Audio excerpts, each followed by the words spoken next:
Secretary to file a report in a week, and there are mainly there are 4 points on which the Chief Secretary has been told to find out the exact situation. The first is that why Delhi government, which was claiming earlier that there are thousands of crores outstanding on the private discoms, what that has not been taken from the discoms. Secondly, the direct benefit scheme, that is what is into the question. Basically, the subsidy amount is directly right now going in the account of the private discoms. What the Delhi LG is saying, and even DERC has recommended in 2018 that the subsidy amount should be transferred to the beneficiary, that is the consumer. So why that has not been implemented? The third point is the late payment surcharge. Late payment surcharge, what Delhi LG Secretariat is saying that it has been charged at 18%, which is quite high.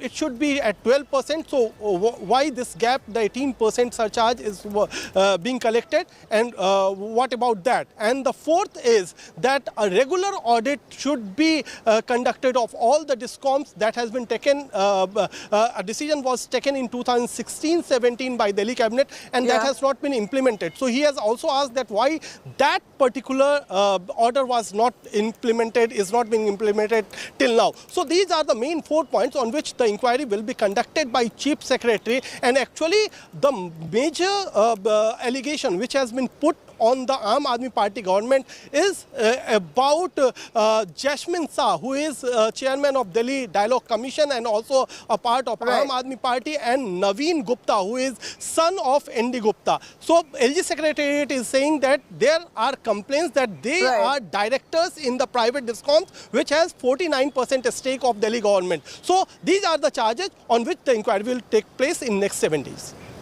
All right, so stay with us. I'm going to quickly cut across to Manjinder Singh Sirsa, who's the BJP leader, joining us on the phone line. Mr. Sirsa, we're looking at the Delhi LG now, asking for a fresh investigation into Aam Aadmi Party's alleged irregularities and discrepancies in issuing subsidized power given to BSES discoms.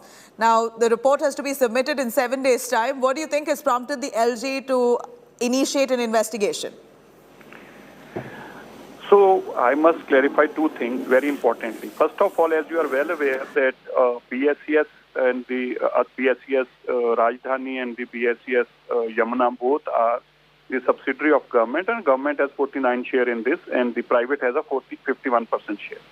So now what happened, interestingly, the 21,000 crore rupees outstanding is towards BSES Yamuna and BSES and the BSES, the other BSES, Rajdhani. Now what, on 21,000 crore rupees, the interest which was to be charged was 18%. And suddenly what happened, the board meeting was called, where Jasmine Shah, who is the senior leader of Aam Aadmi Party, came as a government nominee. Son of ND Gupta, Naveen ND Gupta, he was one of the member, and G.S. Deswal. These all Aam Aadmi Party representatives who were nominated as a private member in 2019, on 6th December 2019, came in the meeting and decided that 3,000 crore rupees are interesting. See the amount. The amount is 1,948 crore rupees towards BSES Rajdhani and 1,301 crore rupees towards BSES Yamuna. So altogether almost 3,300 crore rupees was simply waived out of 21,000 crore rupees by saying that we have decided to reduce the interest of 18% from 18% on outstanding to 12%, and so we have waived out 3,200 something crore rupees. अब ये जो 3200 करोड़ रुपया wave of किया गया, ये खाली 2 कंपनियों में किया गया, BSES यमुना में एंड BSES राजधानी में. Here is a Tata also, but because Tata do not want to get into this kind of a mess, उन्होंने इसके ऊपर कोई काम करने से मना कर दिया कि हम ये पैसे के लेन देन नहीं करेंगे, तो उनकी आउटस्टैंडिंग एज इट इज खड़ी है on the 18% interest.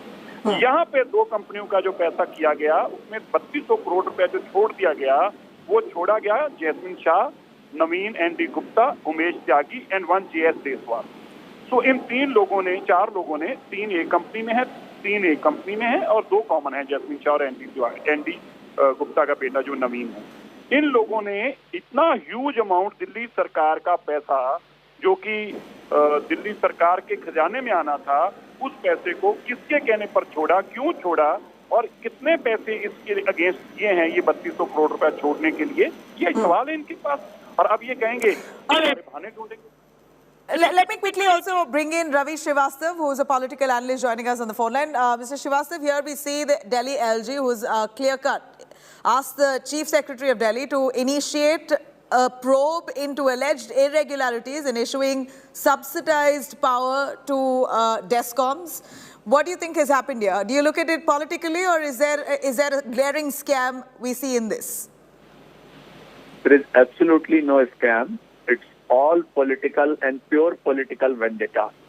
Particularly this LG, since he has taken charge in Delhi, this must be the 8th or 9th case. He must have asked to give a report or give it for a CBI inquiry by their respective agencies. Now, he is a sponsored person from the government and working for the BJP-ruled government at center, and he has been sent with an agenda. The agenda is to harass the AAP people so that their campaign in various states like Gujarat and Himachal, which are due for election very shortly, they just to harass them and see to it that they are not able to concentrate on their program over there. So he is picking up the cases. Now I am asking a question to Mr. LG of this Delhi, that is the earlier LG, was he incompetent? Or was he not able to see that so much of scams are happening in Delhi? Whether it is a low-floor bus SDTC scam, whether it is excise policy, whether it is Amanatullah run school, MCD, some school shifted over there, some other, now this particular episode has come, the DISCOM. This gentleman from BJP was just now speaking on that. I am asking a question, can one person write off any amount in an electricity board or DISCOM? Is he competent enough alone to do it? So what kind of baseless allegations, unfounded, fabricated allegations are being made just to keep the Aam Aadmi Party leadership under stress? But is it work? Because the elections are very close now. Another week or 10 days you will find an announcement there, and then you will see that there is no case and there is no inquiry proceeding further. Also, we'll have to wait. Let's wait and see on that whether any investigation will be initiated. But Delhi Aam Aadmi Party there, yet another blow by the LG, as Delhi LG now asking for a probe to be initiated into alleged irregularities in giving subsidized electricity to people of the state.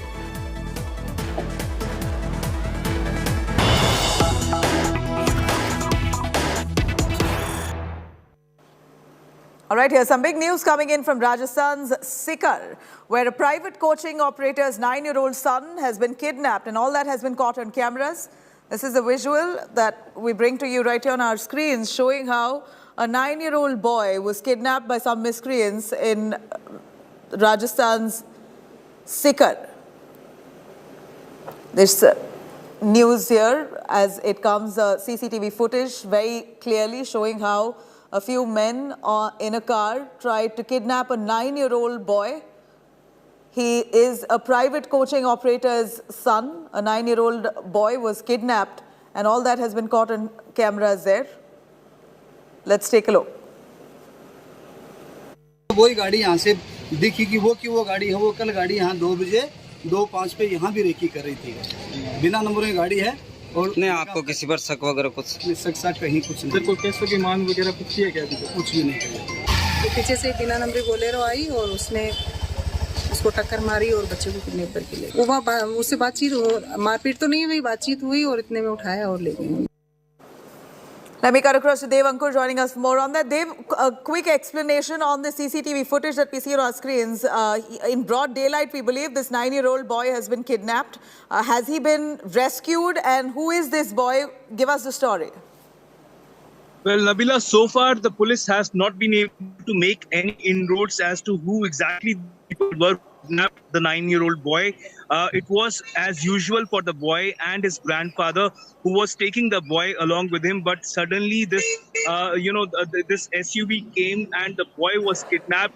And he was taken away from there. Whether the motive behind the kidnap of the boy was seeking any kind of extortion, or was it an act of vengefulness, or was there some other reason behind the kidnap, is something which the police is yet to ascertain. But so far the investigations are going on. The police has been able to lay its hands upon the CCTV footage, but has not been able to make much inroads as far as identifying the culprits or the accused in this case are concerned.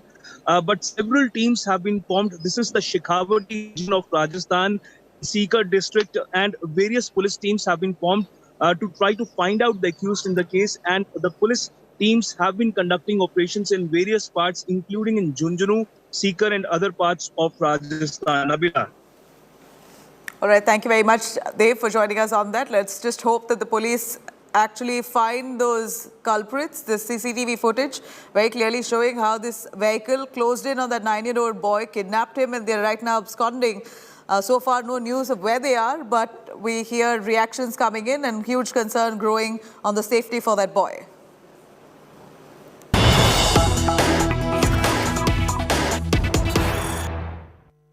All right, here's some big news coming in. Massive win for Indian Navy and the NCE. Large quantities of drugs that's been seized from international waters in a joint operation by two agencies. They've confiscated drugs, and those criminals are all being brought back to the Indian coast. The NCB as well as the Indian Navy have managed to crack down on a large drug haul. In fact, those criminals have been caught along with the drug seizure. That's all been now brought back to the coast, the Indian coast. Massive drug haul busted on international waters as the Indian Navy managed to crack down those criminals, those drug lords, trying to smuggle in hordes of drugs. And they've been arrested, even those drugs and those criminals now being brought to the Indian coast.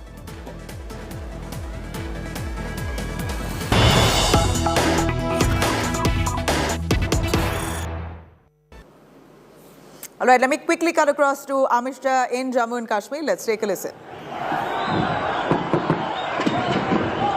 मेरे साथ बोलिए, भारत माता की।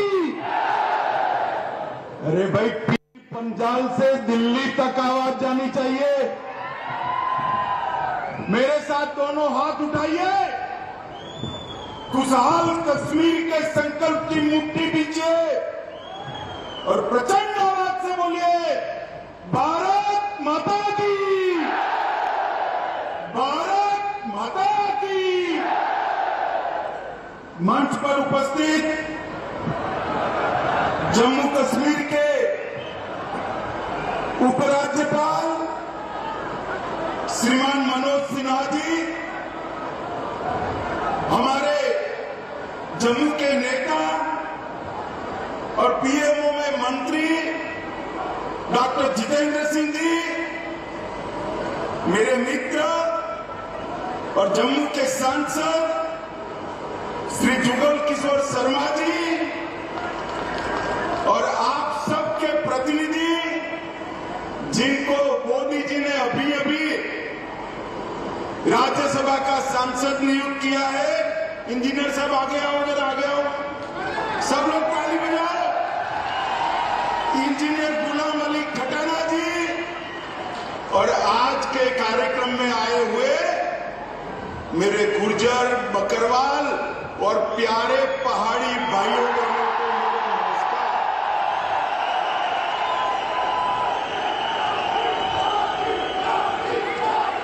मित्रों, आज की ये rally आपके मोदी के नारे उन लोगों को जवाब है जो कहते थे धारा 370 जाएगी तो पीर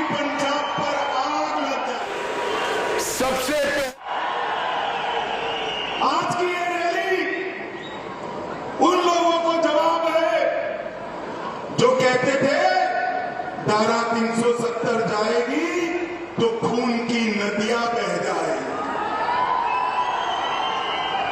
मित्रों, आज सबसे पहले मैं मेरे सभी पहाड़ी भाइयों बहनों को प्रणाम कर धन्यवाद करना चाहता हूं, क्योंकि 1 घंटा लेट कार्यक्रम हो रहा है, फिर भी एक धूप में, कड़ी धूप में, हैंगर के पार, मकानों पर, दीवारों पर, जहां पर भी नजर पड़ती है, लोग ही लोग नजर आते हैं। मोदी जी के प्रति आपका जो ये प्यार है, मोदी जी के प्रति आपका ये जो विश्वास है, मैं मन से, दिल से कहता हूं, हम लोगों का कश्मीर और जम्मू के लिए और विशेषकर पूंछ और राजौरी के लिए ज्यादा काम करने का उत्साह बढ़ाता है। मित्रों, उत्साह। आज मैं जम्मू क्षेत्र में हूं, जम्मू में भी पूंछ और राजौरी के क्षेत्र में आया हूं। ये महाभारत कालीन पहाड़ियां, ये भारत की सीमाओं का मजबूत द्वार है, मजबूत द्वार है। आज मैं मेरे पहाड़ी भाइयों बहनों, माताओं को, गुर्जर बकरवाल समुदाय को 2 हाथ जोड़कर प्रणाम इसलिए करता हूं कि जब जब भारत पर खतरा आया, ये मेरे पहाड़ी भाई गुर्जर बकरवाल चट्टान की तरह दीवार बनकर खड़े रहे। आने वाले को मुंह तोड़ जवाब दिया।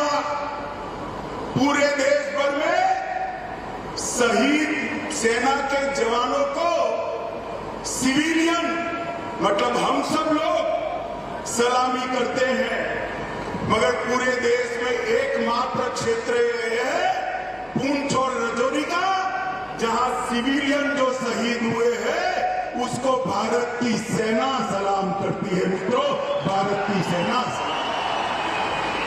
आपने भारत की सुरक्षा का एक अभेद दीवार यहां पर बनाया हुआ है, और इसके कारण देश भर के भारतीय आपके भरोसे चैन की नींद भी सो पाते।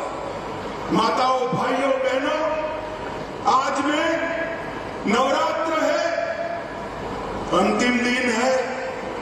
माता वैष्णो का दर्शन कर खुशहाल कश्मीर का आशीर्वाद मांगकर यहां आया हूं। मित्रों, खुशहाल कश्मीर। मैं मनोज जी का भी धन्यवाद करना चाहता हूं। 1947 से देश आजाद हो गया, मगर महाराजा के जन्मदिन पर छुट्टी नहीं मनाई जाती थी। बताओ मुझे, मनाई जाती थी भाई?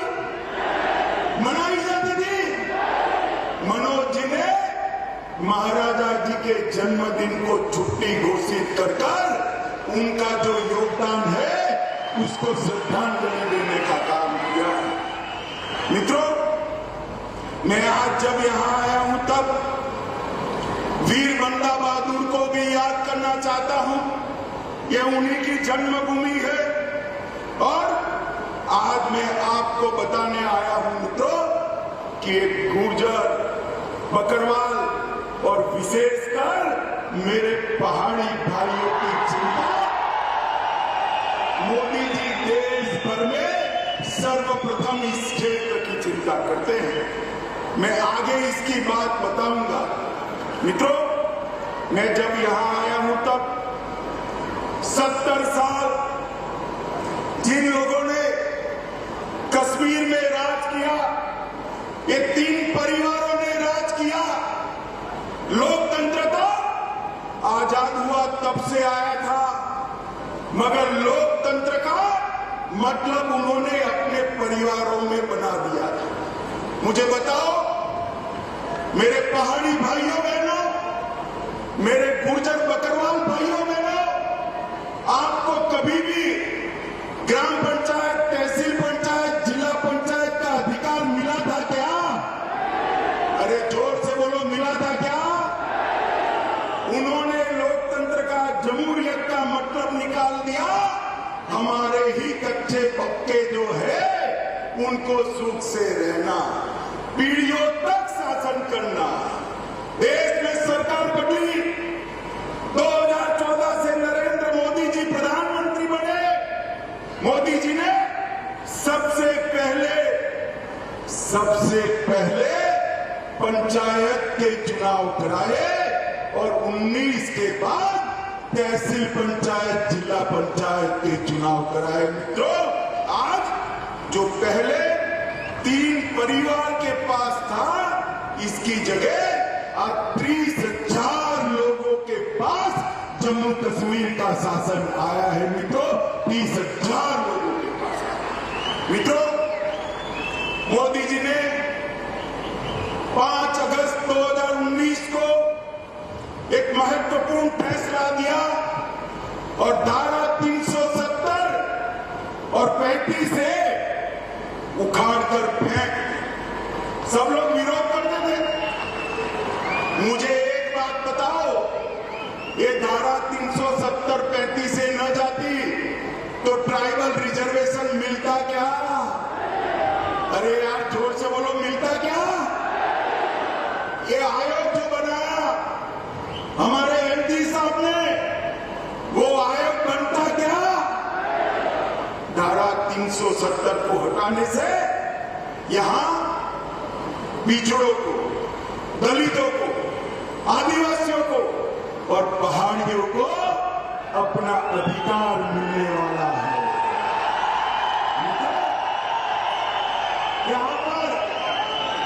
यहां पर सफाई कर्मचारी, उनका कोई अधिकार नहीं था। सफाई कर्मचारियों को भी उनका अधिकार मिला। एसटी के मेरे भाई बहन यहां बैठे हैं, उनको एट्रोसिटी का अधिकार नहीं था। एट्रोसिटी का अधिकार भी नरेंद्र मोदी साहब ने दिया। यहां पर माइनॉरिटी एक्ट भी नहीं था। माइनॉरिटी एक्ट का अधिकार भी मोदी जी ने यहां पर दिया है। ये लोग जो हाय तौबा करते हैं ना, उनके मन में है ये मेरे पहाड़ी भाई जितना दब कर रहे उतना अच्छा है, हमारे परिवार की दुकान चलती है। मैं आज कहने आया हूं, आप लोगों ने भारत की सीमाओं की सुरक्षा करी है। अब वो दिन लग गए कि आपके अधिकारों को कोई दबा पाएगा। ये नरेंद्र मोदी की सरकार है, आपके अधिकारों को कोई नहीं छीन सकता। माताओं, भाइयों और बहनों, मैं आज इतना कहना चाहता हूं कि 3 परिवार से मोदी जी ने जमहूरियत को 30,000 लोगों तक पहुंचाया। जमहूरियत का मतलब था पहले अपने चट्टे बट्टे जैसे 87 विधायक, 6 सांसद और 3 परिवार। इसमें 8 लोग शुमार होते थे। भाई जरा जोर से बोलो, होते थे क्या? होते थे क्या? 2014 के बाद मोदी जी ने माताओं बहनों को भी अधिकार दिया, मेरे ट्राइबल भाइयों बहनों को भी अधिकार दिया और अब हमारी पहाड़ियों की है।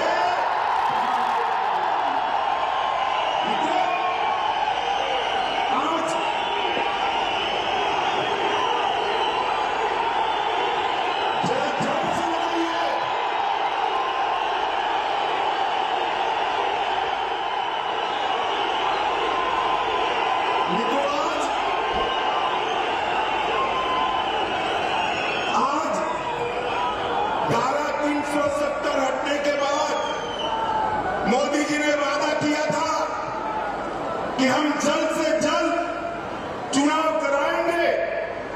चुनाव के लिए परिसीमन जरूरी था, क्योंकि पहले जो परिसीमन हुआ था, ये 3 परिवारों ने अपने लिए किया था। परिसीमन आयोग के नियमों के अनुसार नहीं किया था। पहली बार आजादी के बाद परिसीमन हुआ और एक पहाड़ी क्षेत्र की सीटों में बढ़ोतरी हुई है भाई, बढ़ोतरी।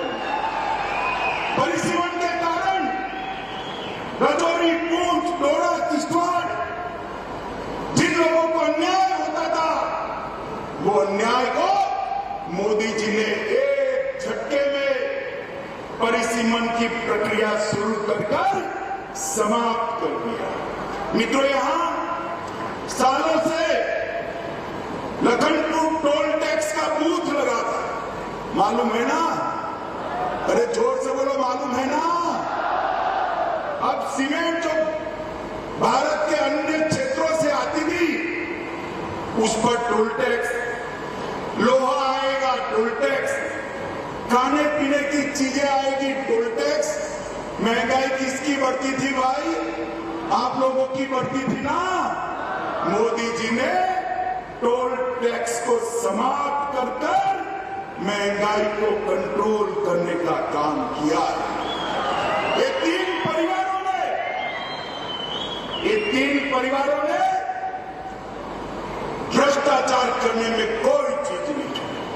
मुझे बताओ माताओं, भाइयों, बहनों, आज मोदी जी पूरे जम्मू कश्मीर के 27 लाख परिवार को 5 लाख तक का स्वास्थ्य का पूरा खर्चा दे रहे हैं।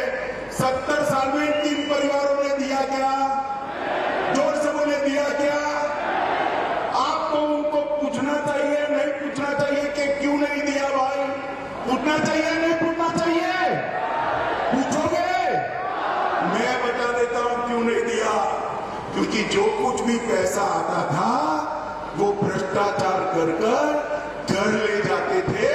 आपके लिए पैसा ही नहीं बचता था, कहां से आपके आरोग्य की चिंता करें? ये मोदी जी ने ढेर सारी नई शुरुआतें की है, मैं बाद में इस पर भी आता हूं। मित्रों, करप्शन को कंट्रोल करने के लिए एंटी करप्शन ब्यूरो बनाया गया। विसल ब्रोअर एक्ट को यहां लागू कर दिया गया। उमंग के माध्यम से आपके मोबाइल से फरियाद लेने की शुरुआत की गई। सतर्क नागरिक मोबाइल एप्लीकेशन खोल दिया गया। विजिलेंस की ऑफिस खोल दी गई और इलेक्ट्रॉनिक विजिलेंस क्लियरेंस की सिस्टम भी आ गई। माताओं, भाइयों, बहनों, पूंछ हो, राजौरी हो, अपना जम्मू हो कि घाटी हो, सबसे ज्यादा रोजगारी हमारे जम्मू कश्मीर में अगर कहीं से है तो मुझे बताओ, पर्यटन से है या नहीं है? जरा जोर से बोलो, पर्यटन से रोजगारी आती है या नहीं आती है? मैं आज आपको एक आंकड़ा कहने आया हूं। आज तक आजादी के 75 साल में कभी भी इतने पर्यटक जम्मू कश्मीर में नहीं आए हैं। जनवरी 22 से लेकर आज तक 1,62,00,000 पर्यटक हमारे जम्मू कश्मीर के अंदर आए हैं। 70 साल से हमारी मांग थी कि यहां से अंतर्राष्ट्रीय उड़ान शुरू हो, नहीं होता था। अब मोदी जी ने श्रीनगर से शारजाह तक सीधी फ्लाइट शुरू कर दी। रात को किसी को जाना है तो जम्मू और श्रीनगर से रात्रि की फ्लाइट नहीं थी। मोदी जी ने जम्मू और कश्मीर में, श्रीनगर में रात्रि की फ्लाइट करने का भी फैसला ले लिया। और ये कहते थे कि धारा 370 हटाओगे तो खून की नदियां बह जाएगी। मैं आपको हिसाब देने आया हूं। पहले कांग्रेस के समय में 2006 से 2023 में जो आतंकवादी घटनाएं हुई वो 4,766 थी। मित्रों कितनी थी? 4,766 आतंकी घटनाएं हुई थी। और ये जाने के बाद 370 जाने के बाद 2019 से 22 में 4,766 से घटकर सिर्फ 721 रह गई है मित्रों, 721। मोदी जी ने निरंतर दहशतगर्दों के खिलाफ, अलगाववादियों के खिलाफ, ये हुर्रियत वालों के खिलाफ एक कठोर मुहिम चलाई। ये इसका परिणाम है।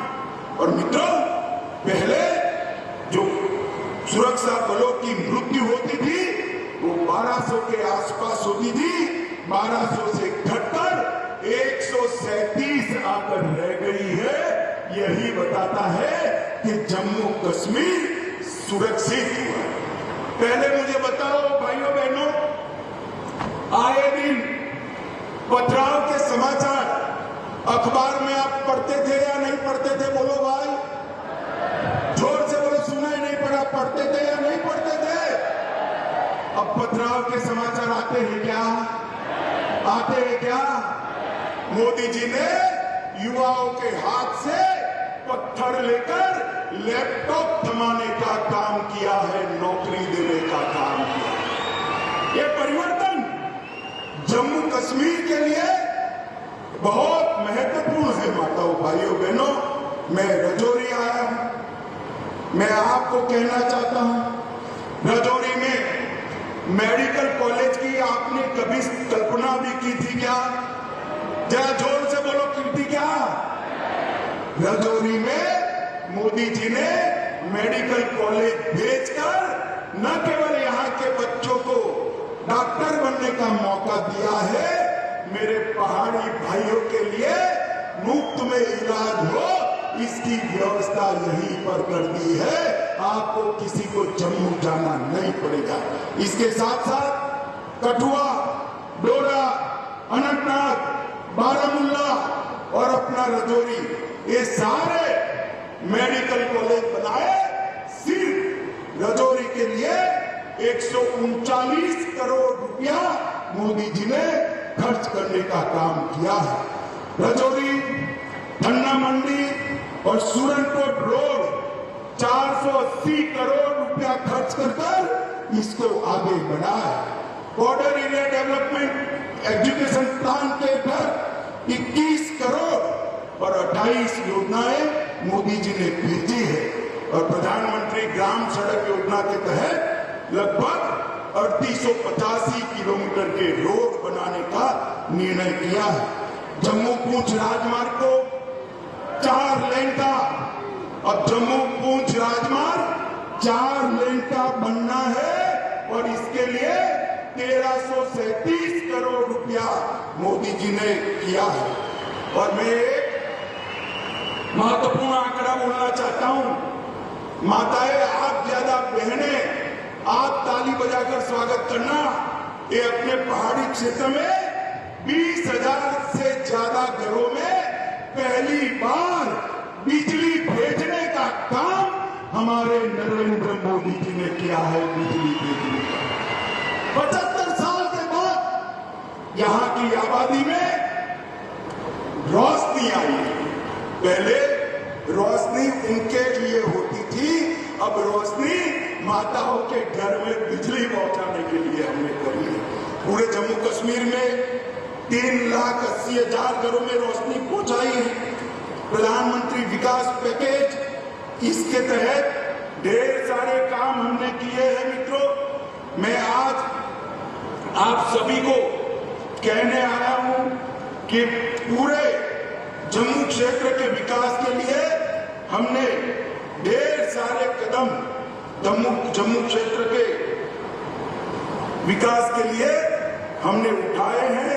इसकी सूची बहुत लंबी है, बहुत कुछ तो मैं बोल नहीं सकता, मगर कुछ जरूर बताना चाहता हूं मित्रों कीरू योजना के तहत 624 मेगावाट पन बिजली उत्पन्न होगी।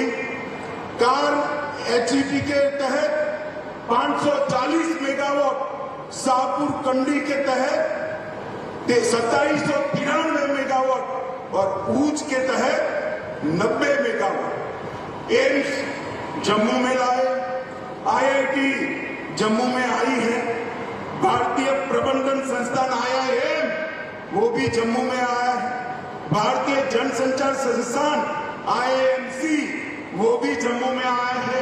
नीट भी, हमारी बच्चियों को नीट भी जम्मू में आया है। मेडिकल कॉलेज बनाए और GMC इंस्टीट्यूशन भी जम्मू में लाए। ढेर सारे विकास के काम मोदी जी यहाँ किए हैं और ये विकास का काम चलने वाला है। मित्रों, आज मैं एक दूसरी बात भी बताना चाहता हूं। आजादी से लेकर आज तक पूरे जम्मू और कश्मीर में 15,000 करोड़ का औद्योगिक निवेश आया था। कितना आया था जरा बोलिए भाई, बोलना पड़ेगा। 15,000 करोड़ का कितना आया था? जोर से बोले, कितना? 2019 से अब तक ये 3 साल में, 72 साल में 15,000 करोड़ और ये 3 साल में 56,000 करोड़ रुपया इन्वेस्टमेंट मेरे जम्मू और कश्मीर में आया है, क्योंकि मोदी जी ने एक औद्योगिक नीति की घोषणा की। इससे जम्मू और कश्मीर के सभी युवाओं को रोजगारी का तांता लगने वाला है और ढेर सारे सहायता समूह बनाए, 4500 से ज्यादा यूथ क्लब बनाए हैं और कई सारी योजनाएं की है। लगभग 2 लाख लोगों को जम्मू और कश्मीर में अपना घर देने का काम किया है। 5 लाख घरों में नल से जल पहुंचाने का काम किया है। पोषण अभियान, मातृवंदना योजना और स्वास्थ्य मिशन, इसको बहुत अच्छे तरीके से हमने आगे लगाया है। माताओं, भाइयों, बहनों, हम लोग मैं यहाँ पर हमारे 3 सांसद बैठे, वो हमेशा लगे रहते कि अमित भाई अटका है जरा करा दो, LG साहब अटका है करा दो, प्रधानमंत्री जी के वहां पर भी जाते हैं और ये सबके कारण ये जम्मू कश्मीर का विकास मोदी जी की प्रायोरिटी है, इसके कारण इतना विकास हुआ है।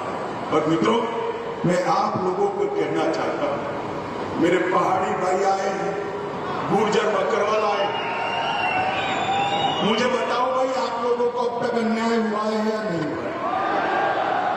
जोर से बोलो, हुआ है या नहीं हुआ? विकास का काम तो भेज दिया, मगर पहले आपको आरक्षण मिलता था क्या? मिलता था? गुर्जर बकरवाल को भी पहले मिलता था क्या? मोदी जी ने आरक्षण के लिए 370 हटाकर रास्ता खुला कर दिया है। 370 हटने के बाद शेड्यूल ट्राइब का आरक्षण का रास्ता खुला। और मित्रों, मैं आप लोगों को कहूंगा, जस्टिस शर्मा का कमीशन बना है।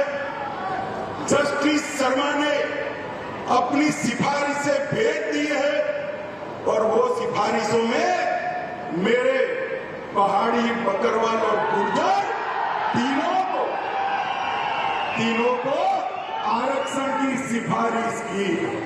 मित्रों, मैं आपको कहने आया हूं, देश के प्रधानमंत्री का बहुत बड़ा मन है, ये सिफारिशें जो भेजी है उसकी एडमिनिस्ट्रेटिव प्रक्रिया समाप्त होते ही गुर्जर, बकरवाल और पहाड़ी भाइयों को आरक्षण का लाभ मिलेगा।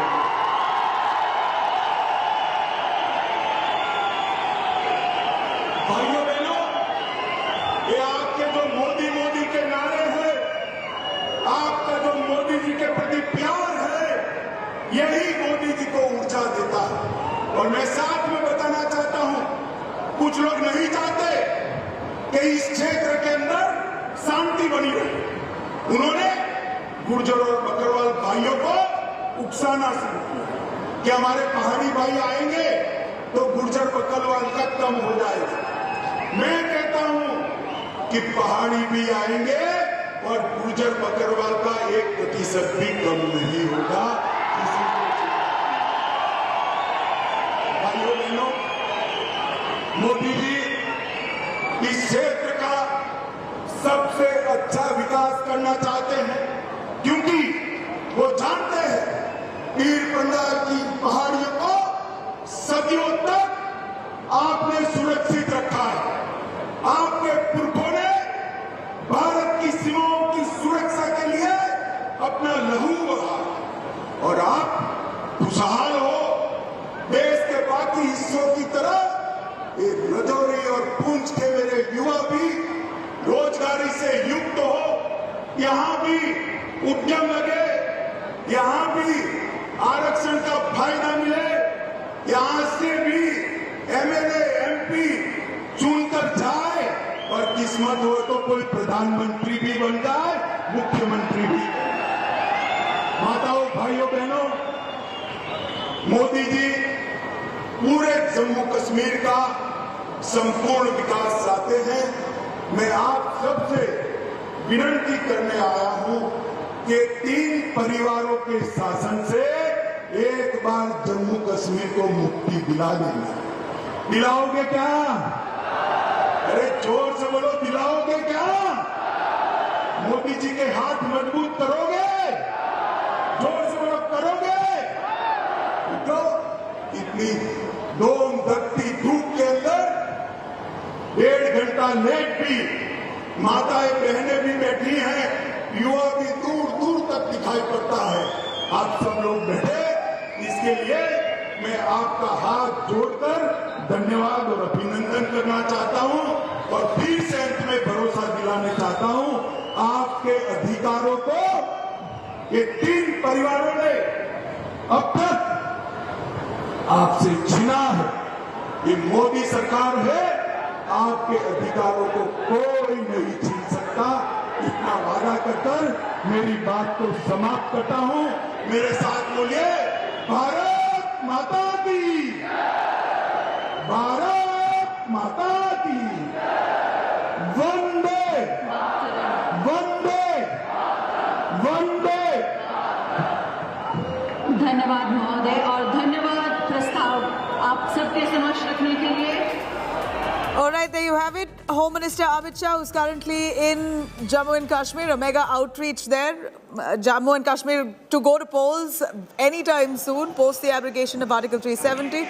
A huge outreach by the government for the first time, post the abrogation of Article 370, where we heard the Home Minister Amit Shah extensively speaking on the benefits the Article 370 abolishment has got to Jammu and Kashmir, on how terror has been curbed, on how minorities, or rather the Muslims in Kashmir, have been given their due, the youth have been uplifted, and in many ways this has benefited the state of Jammu and Kashmir.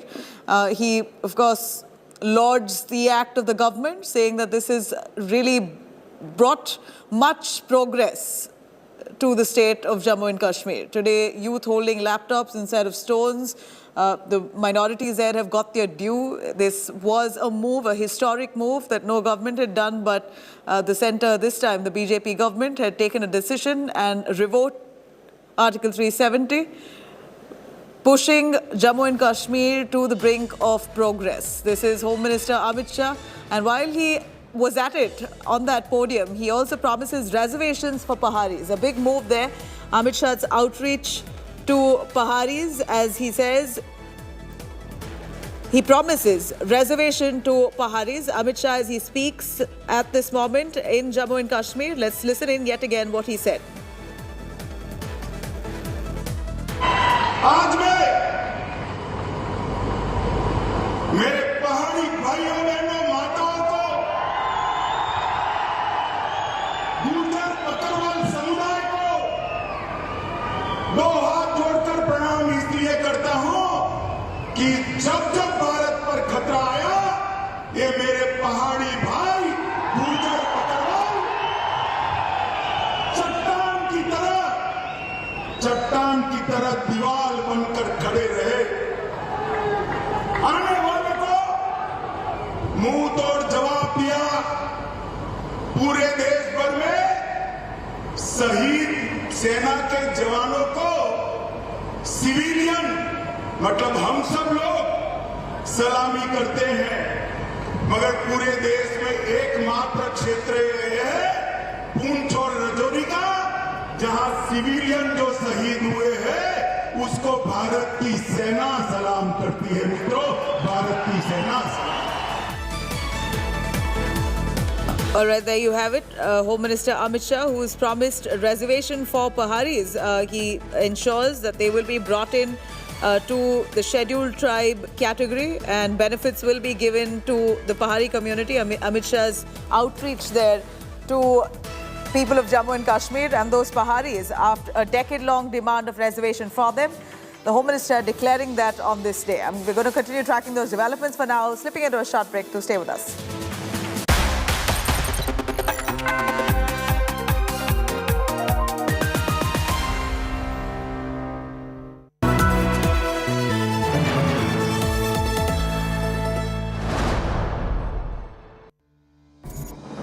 The COVID-19 pandemic has forced us to do a rethink on how we lead our lives, to think about what we are doing to our bodies and to our health, and also wellness, because it is time now to go back to the basics.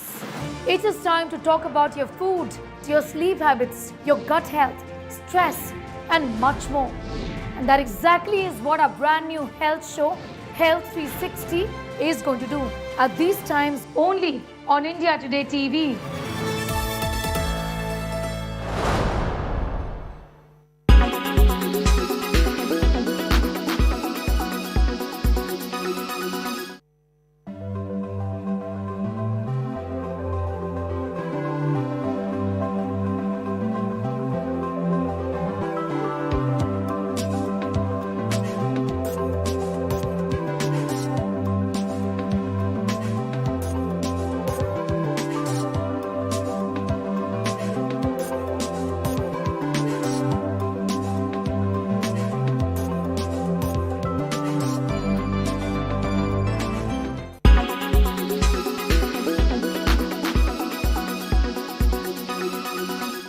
Everyone's busy finding what's trending.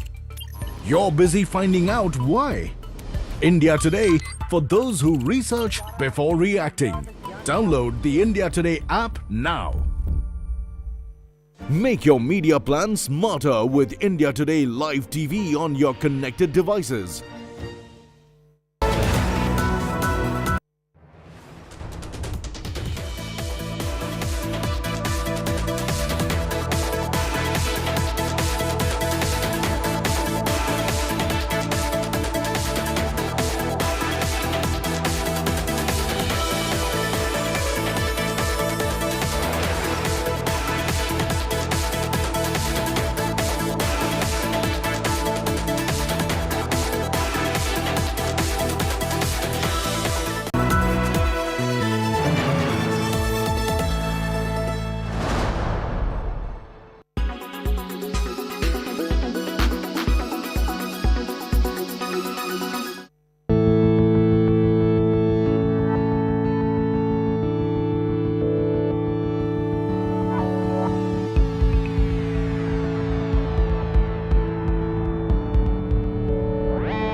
La main des aides-soignants.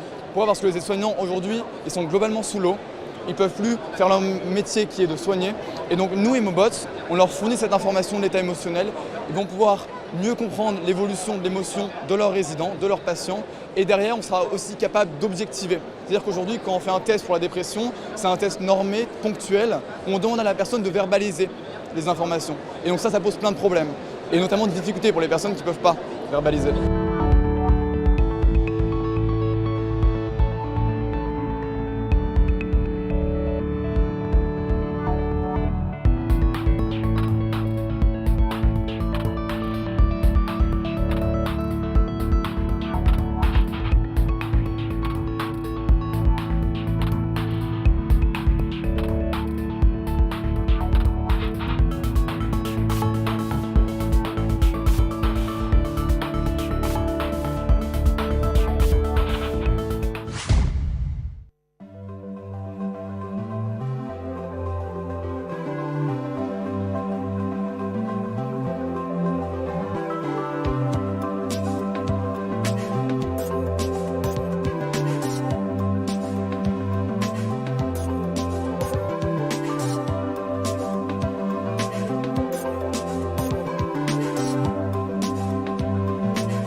Make your media plan smarter with India Today Live TV on your connected devices.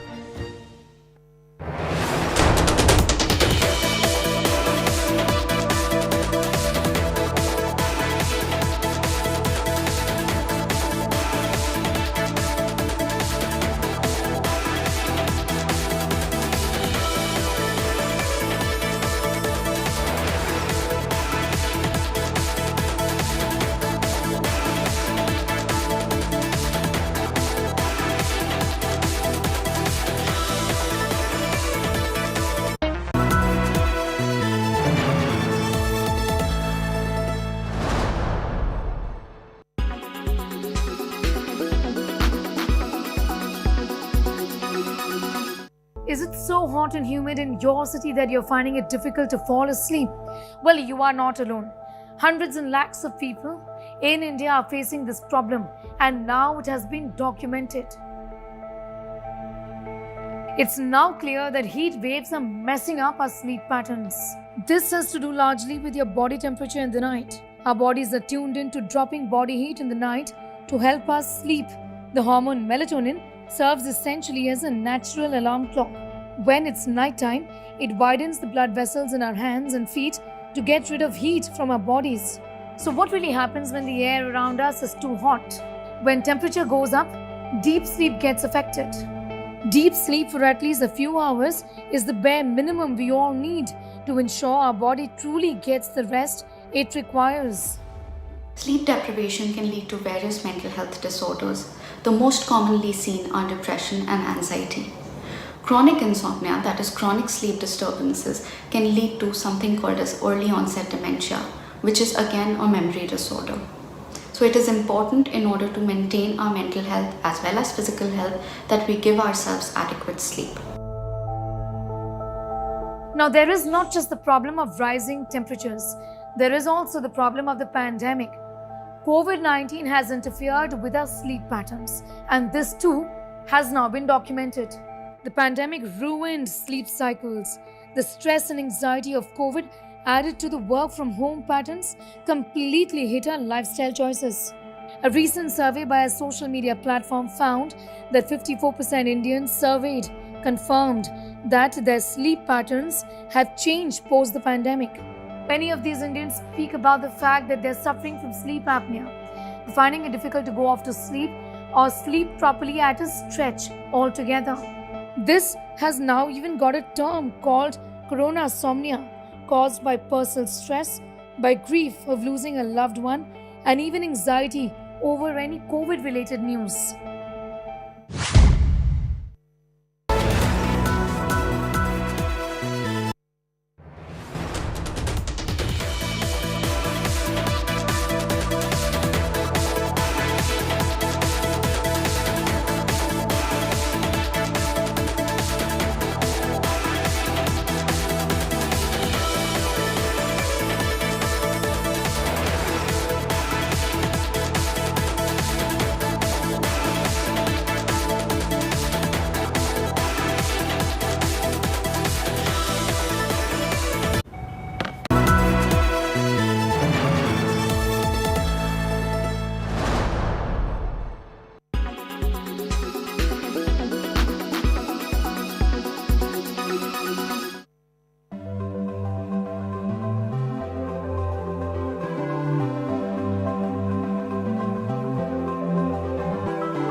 Everyone's busy finding what's trending. You're busy finding out why. India Today, for those who research before reacting. Download the India Today app now. Make your media plan smarter with India Today Live TV on your connected devices.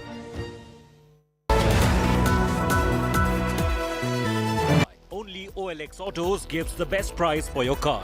in association with Acco. Download the app now.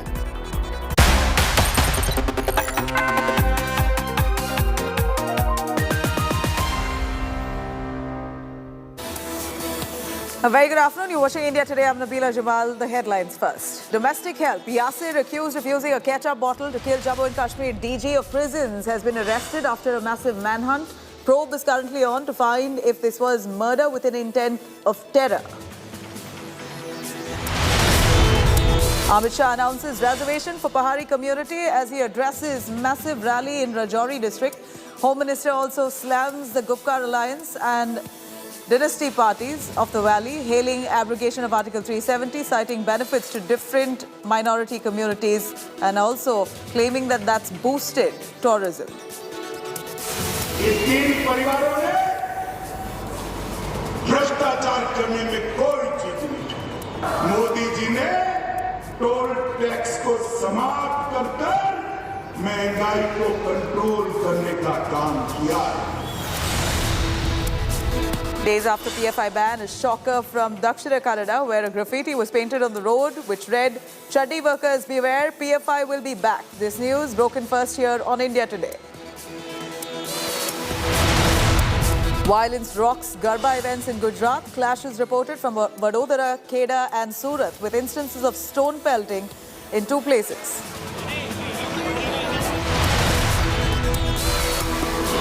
And more trouble for the film Adi Purush. Madhya Pradesh Home Minister Narottam Mishra condemning the film, saying that this is insulting Hindu gods. Will be meeting with the movie director seeking removal of such scenes.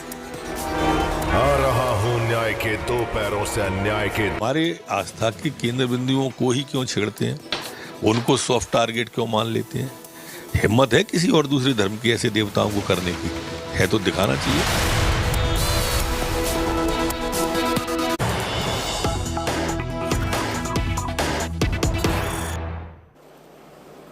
All right, here's some big breaking news coming in. At least 20 people are feared dead. An avalanche that strikes at least 20 mountaineers. In fact, more than 20 of them in a group of 40 feared dead after getting stuck in an avalanche while they were part of this Nehru Institute of Mountaineering expedition to Draupadi Ka Danda mountain peak. The state disaster response forces now currently indulging in rescue operations. They've rushed to the spot to locate the group and rescue those stranded. But unfortunately, 20 mountaineers of the 40 are feared dead after they were stuck in an avalanche while they were part of the Nehru Institute of Mountaineering expedition to Draupadi Ka Danda mountain peak. Some live visuals coming in of the live rescue operations that's currently underway. Very tragic. 20 out of 40 are feared dead. Ankit Sharma, who's currently joining us from Dehradun. Ankit, a quick word on the on 20 of the 40 mountaineers who were part of the Nehru Institute of Mountaineering expedition are feared dead as they have now been missing after being caught in an avalanche. Give us a little detail on this group, where exactly they were, and how have they found that 20 of them have gone? How do they know that they are dead? Are they missing or have they been declared dead?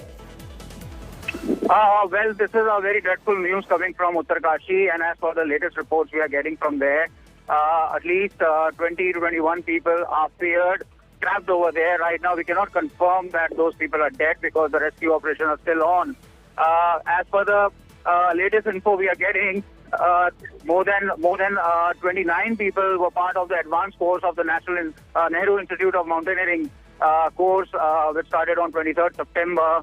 And they were up to Draupadi Ka Danda peak, from where a very strong avalanche struck the area, and there were around 29 people that got stuck in that avalanche.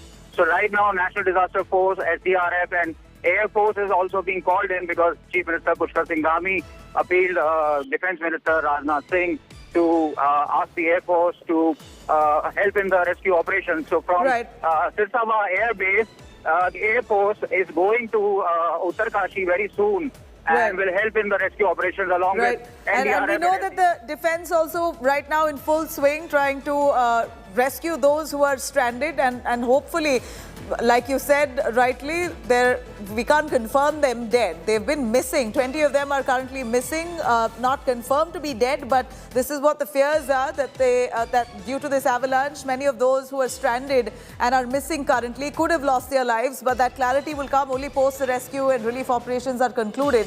Defence Minister Rajnath Singh for now taking note of this avalanche incident, expressing anguish over the loss of lives. He's instructed the IAF to mount search and rescue operations and assured full help to the state. Defence Minister Rajnath Singh now coming down to pushing for rescue and relief operations to take place adequately along those areas where the avalanche has taken place. He expresses anguish over loss of lives. He has instructed the IAF now to mount search and rescue operations and assured full help to the state. Right, Ankit, a quick word from you. Rajnath Singh as well now. He's also launching rescue and relief operations, a prompt going out to the IAF now to carry out search operations along the areas where the avalanche has taken place, only to ensure that those who are missing can be rescued. Again, we're only fearing that they are dead. There's no clarity or confirmation that 20 of them out of the 40 are dead. But for now, situation looks quite delicate. The avalanche areas, is it even safe for rescue and relief operations to take place, Ankit? Would you know if that area and that spot is safe for the IAF to venture in?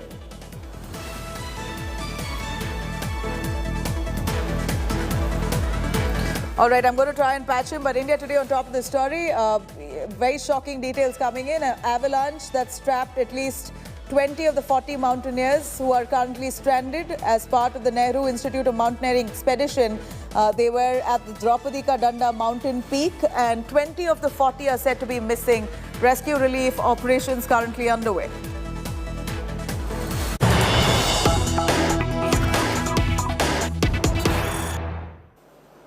All right, some more big news coming in from Delhi. After Delhi LG asked the Chief Secretary to inquire into irregularities and discrepancies in power subsidy given by the Aam Aadmi Party to BSES Discoms.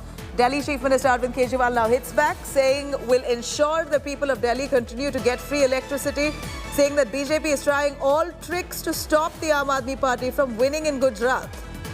Kejriwal now a far pitch that he's made, saying that Gujarat, the Aam Aadmi Party is gaining a lot of traction, and that's why the BJP is arm twisting them here in Delhi. This is Chief Minister Arvind Kejriwal speaking. Let me cut across to Amit Bharadwaj, India Today's correspondent, joining us for more details.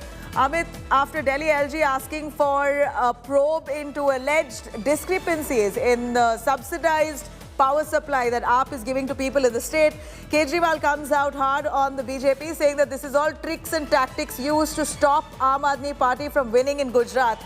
Give us clarity. Is there really suspicion on of a scam or some kind of irregularities in this power supply given in a subsidized rate to people of Delhi?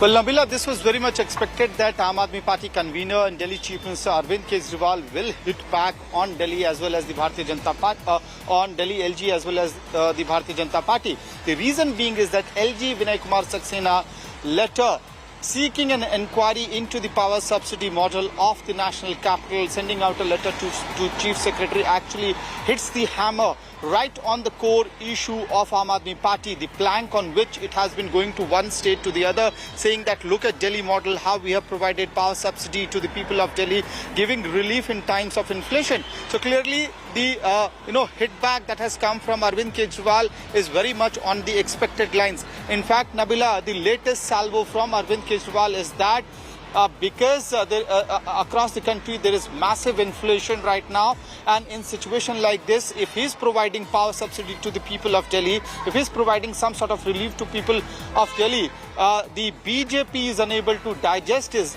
And that is precisely the reason why such letters are being sent out. And he has said that at any cost, the Aam Aadmi Party government in Delhi will not surrender, and it will continue to provide power subsidies to the people of Delhi, to the consumers of Delhi. Now, coming back to the core question that you had asked, Nabila, are there any irregularities as being alleged, pointed out by Delhi LG Vinay Kumar Saxena? Now, there are a lot of things in governance which, pertains to the policies, and it is eventually the government, the people in the power who formulate those policies. So in the retrospect, you might question as to why this policy was drafted, what was the purpose of drafting of that particular policy. But if you read out the pointers that has been, raised by Vinay Kumar Saxena in the letter that has been sent out to the Chief Secretary seeking an investigation, he's saying that nearly 11,000 rupees, yes. Yeah. And of course, these are allegations of corruption which the Delhi Chief Minister Kejriwal says are only a tactic by the BJP to stop them from making progress in the state of Gujarat ahead of polls. We're going to continue tracking the story, but some big news coming in on the other side.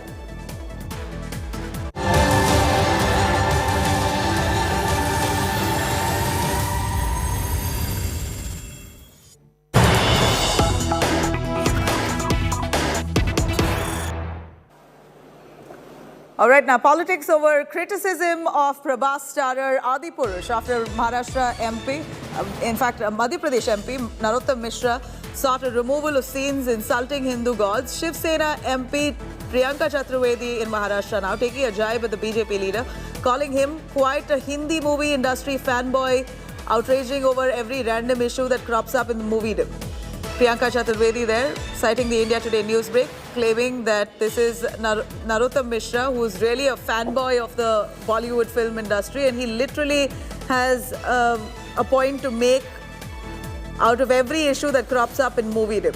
This is Priyanka Chaturvedi's exact words as she taunts Narottam Mishra for raising criticism on the film, the latest trailer of Adipurush, claiming that this is a hurt Hindu religious sentiments, as there's been wrong portrayal of Hindu gods, etc.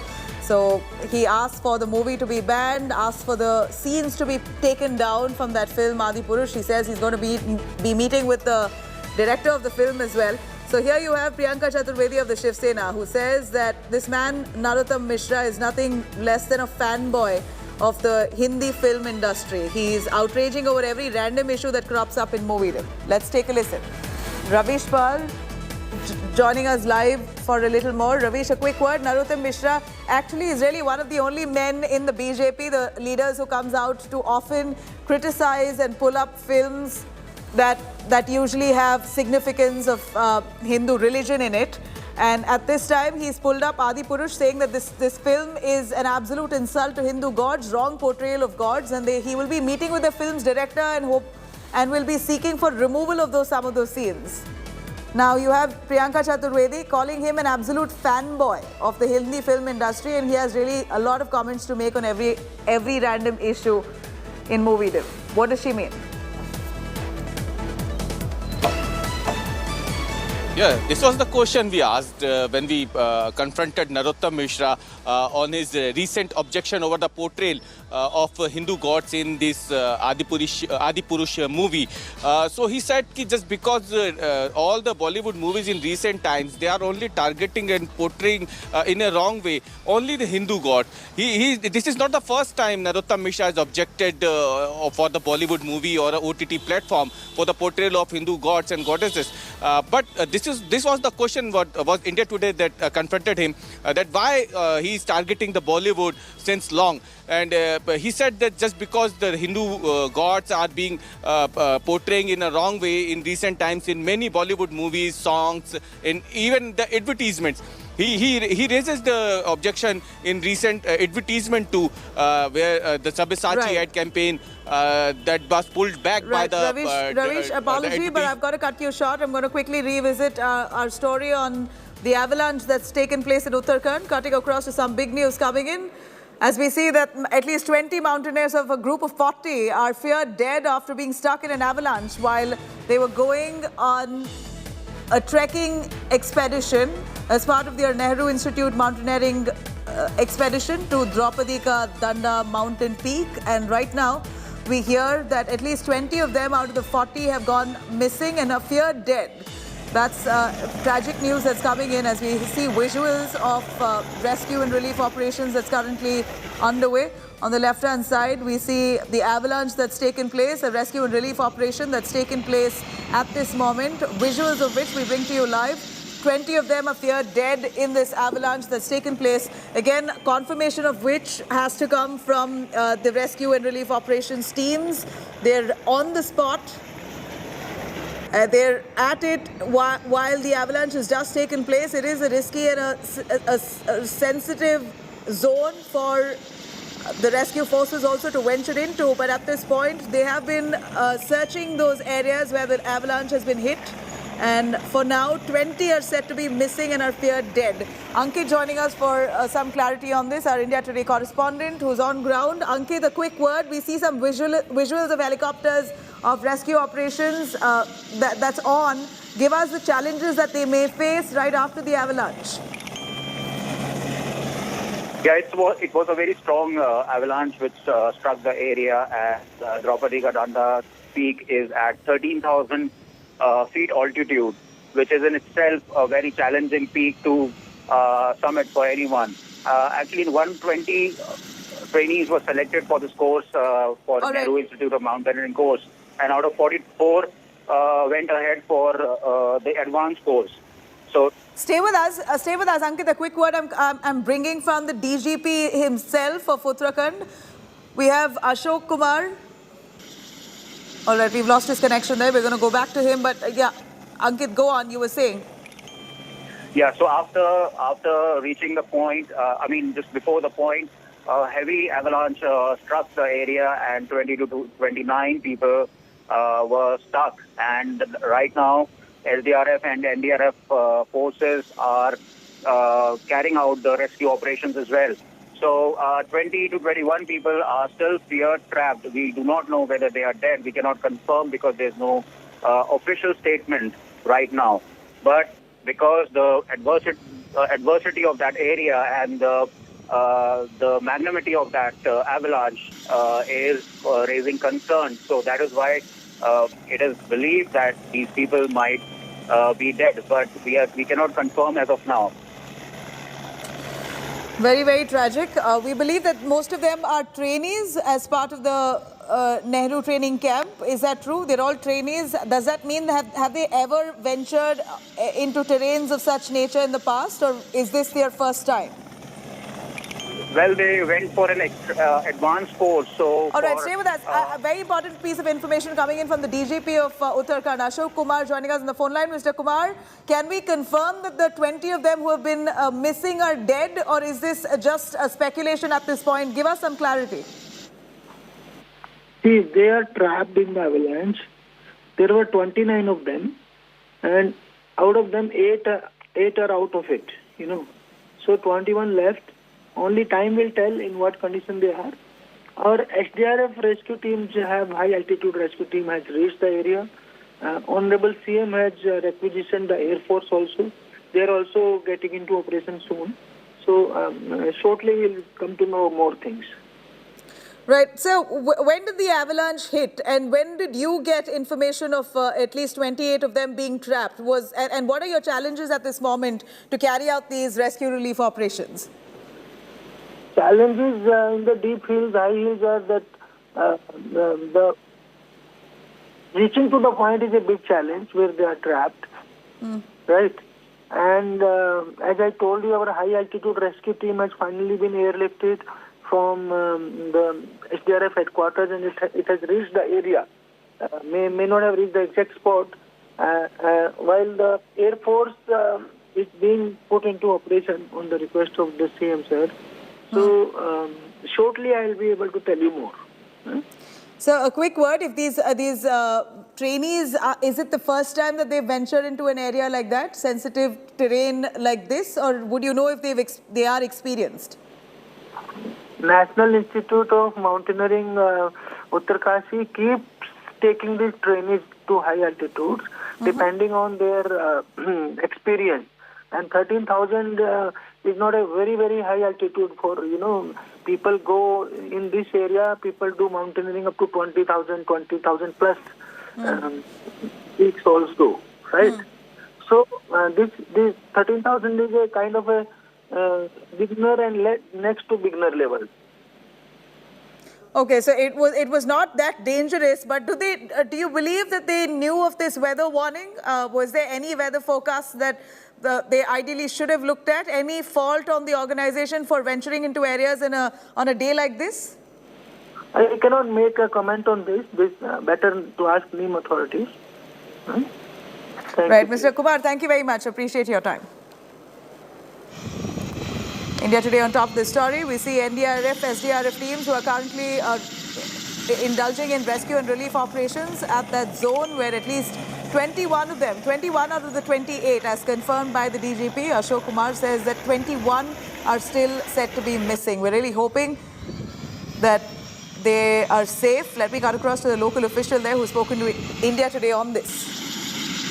इनमें basic course थोड़ा नीचे रहता है, advance course थोड़ा आगे जाता है। Advance course में 44 लोग थे, जिसमें 29 लोग एक एवलांच में चपेट में आए हैं, जिनमें क्रेवास में फंसे होने की सूचना मिली है, जिसमें 8 लोगों को निकाल लिया गया है एनआईएम की टीम द्वारा। एनआईएम की टीम वहाँ पर मौजूद है और लोग भी यहाँ पर सर्च चल रहा है, लेकिन हमें एयर वैकेशन के लिए हमें एयरफोर्स को रिक्वेस्ट किया है और स्टेट गवर्नमेंट को भी, यूकाटा को भी रिक्वेस्ट किया है, उनके चौपर वहाँ से निकल जाए और इसमें उनको इवैक्यूएट किया जाएगा और मातली लाते हुए फिर उसके अनुसार देहरादून विजिट किया जाएगा।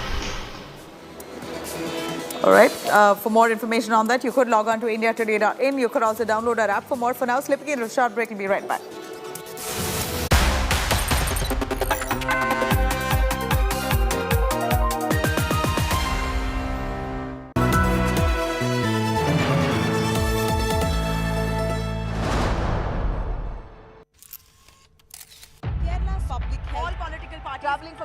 Armed with facts, she takes the news by its horns. Do you think the future of these students are not hampered? Fierce, bold and direct, setting the tone for the biggest stories. From every corner and every angle. Expect nothing but the unfiltered truth. News first, niceties later. Watch me, Nabila Jamal, on India Today.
Imagine this very rich friend who often guilt-tripped you into paying for them.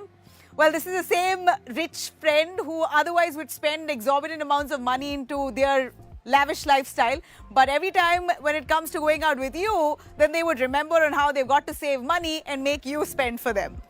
Is it fair for your rich friends to piggyback on your limited resources? No, right? Well, this is exactly what rich nations are doing with less wealthy ones when it comes to carbon emission penalties. Experts call this carbon colonialism.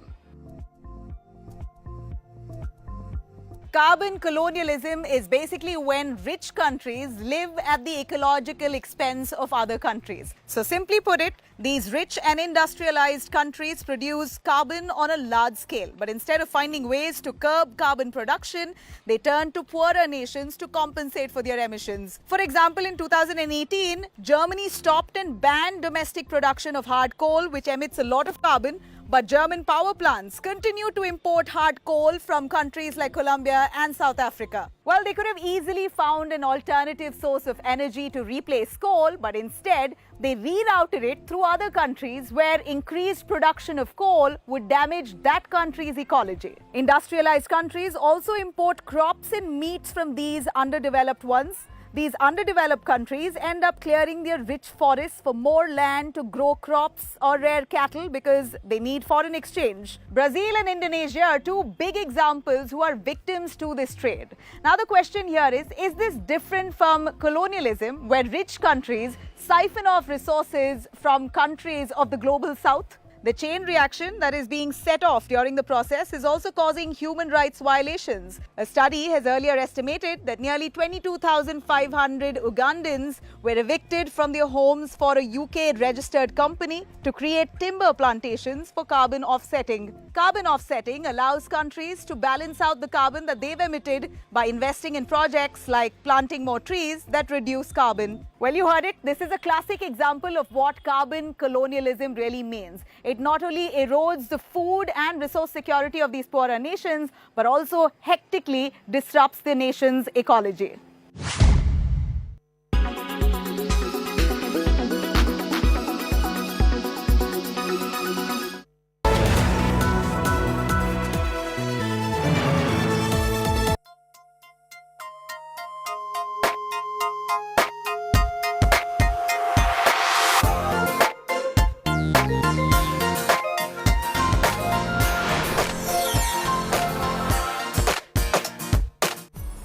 Hello and welcome. You're watching In the Club. I'm Dipali Patel. This is where we get you the best from the world of entertainment.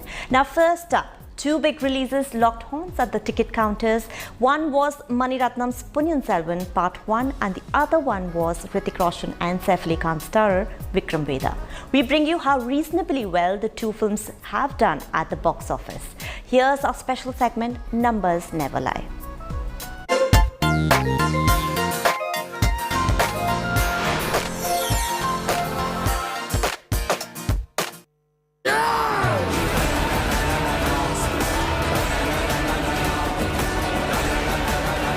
Two big releases, a stellar cast in each.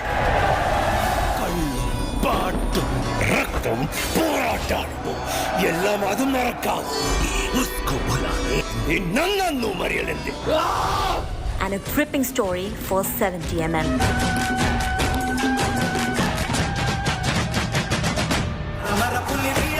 Unlike most films in 2022, both Ponniyin Selvan Part 1 and Vikram Vedha have it all to keep the audiences glued to the screens. 3, 2, 1, action, sir! Perhaps why these two films are doing reasonably well, especially the Mani Ratnam directorial.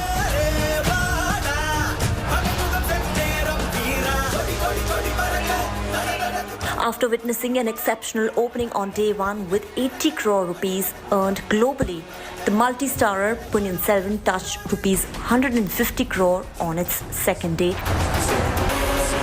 making it one of the biggest openers of this year.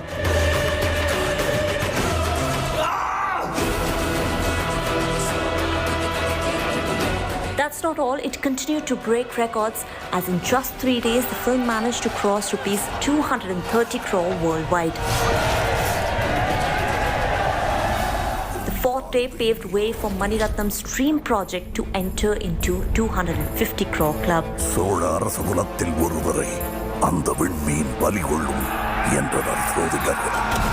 and looks like the historical drama is heading towards being called a blockbuster, as it's likely to enter into the profit zone if it continues at this pace.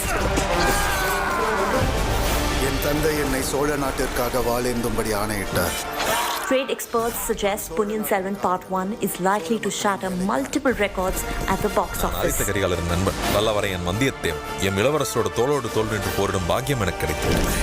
Made on a whopping budget of rupees 500 crore, the epic saga was off to a good start even before its release, as with its digital rights sold for rupees 125 crores to a streaming giant, half of its production cost was already covered.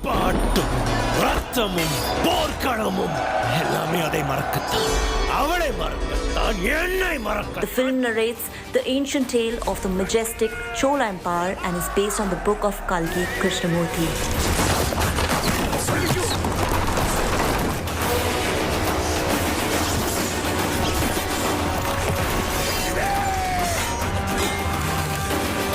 It consists of a mega cast including Vikram, Karthi, Jayam Ravi, Aishwarya Rai Bachchan, Trisha, Shobita Dhulipala, among others.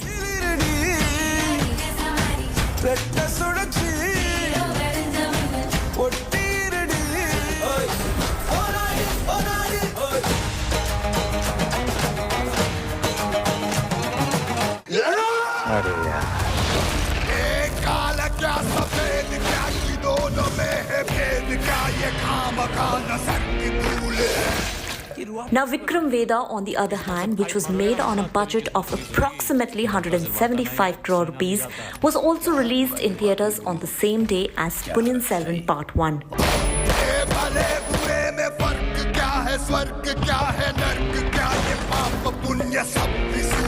पता है हम हर encounter के बाद भी चैन की नींद क्यों सोते हैं? क्योंकि हम जानते हैं हमने किसी बेगुनाह को नहीं मारा. While it couldn't mint big numbers at the box office on its opening day, just like the Mani Ratnam directorial, but the good word of mouth helped this Hrithik Roshan and Saif Ali Khan starrer rake in rupees 10.58 crore on its first day.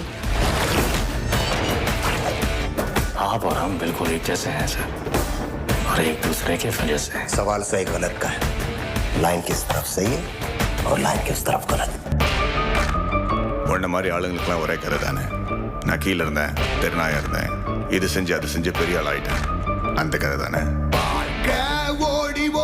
The film, which is a Hindi remake of R. Madhavan and Vijay Sethupathiy's 2017 Tamil film of the same name, witnessed slight improvement in its collection with a 25% jump in the numbers on day 2 as it raked in rupees 12.51 crores. ऐसे criminal को defend करके तुम्हें लगता है तुम कोई महान काम कर रही हो? नहीं, महान काम तो तुम्हारा डिपार्टमेंट कर रहा है ना, लॉ एंड ऑर्डर के नाम पे encounter. The third day ended with adding another 14.50 crore rupees, taking its total opening weekend collection to rupees 38 crores.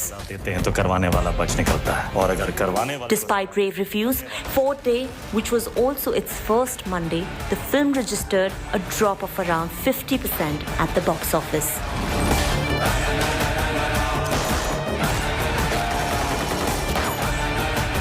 Entertainment Bureau, India Today. Now, while the teaser launch event of Adipurush at Ayodhya did get everyone talking, what also caught the attention of netizens was the sizzling chemistry between the lead pair, Prabhas and Kriti Sanon, all evening. And it has surely sparked dating rumours. Take a look.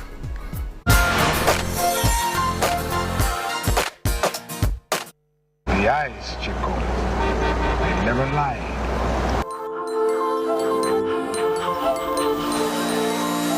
The grand launch of the teaser of Om Raut's Adipurush took place in Ayodhya.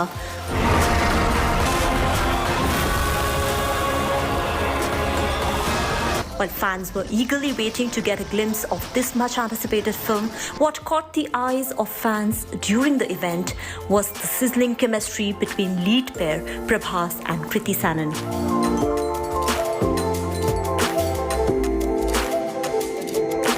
And the internet just cannot stop gushing over the duo.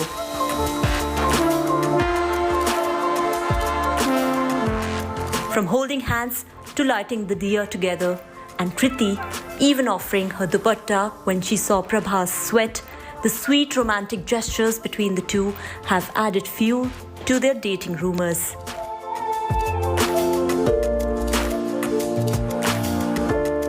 The duo first met on the sets of their latest film Adipurush, and sparks were evident between them.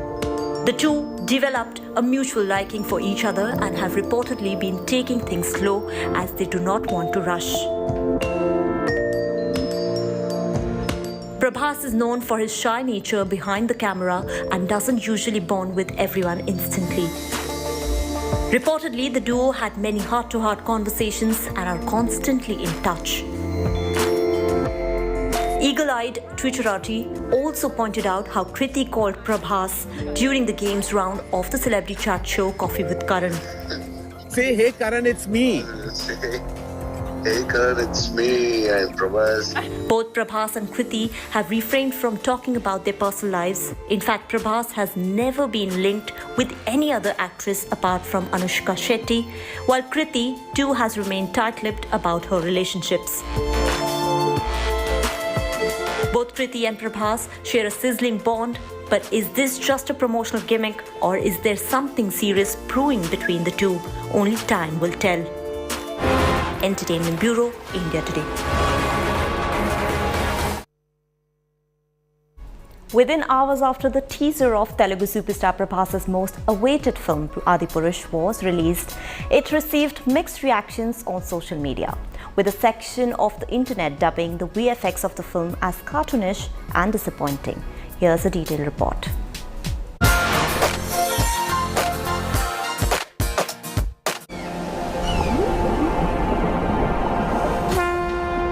धस जाए ये धरती या चटक जाए आकाश. The makers of Adipurush wouldn't be a happy bunch after the launch of the movie's trailer triggered a tsunami of outrage, bound to release next January.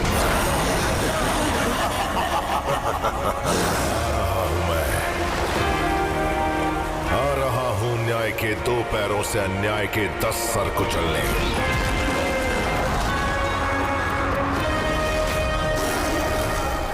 Apart from portrayal of Ravan and Hanuman, its VFX has also been scrutinized intensely on social media, with many describing it shoddy.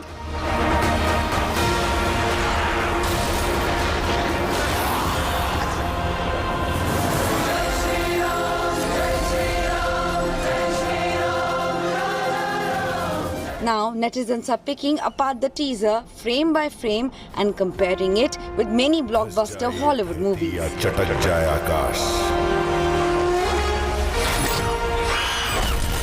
While some have claimed that Ravan's flying demon, inspired by the dragons in the Game of Thrones,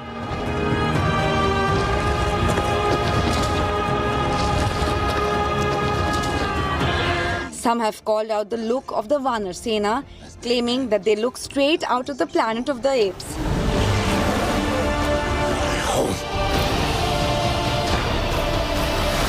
I'm sorry, my friend. Similarities have also been drawn between the underwater scene of Lord Ram in the movie with shots of Jason Momoa in Aquaman. Now I need something more. Potterheads have claimed that the demons swirling over Ram look like Dementors from the Harry Potter saga.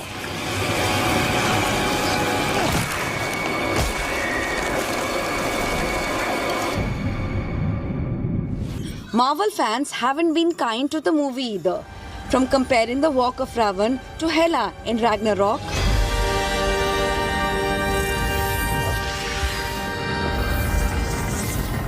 to Ram walking with Lakshman and Hanuman to the iconic Avengers Assemble shot.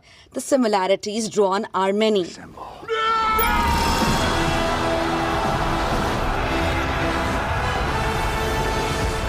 Made with a budget of 500 crore rupees, Adipurush is one of the most expensive Indian films ever made. The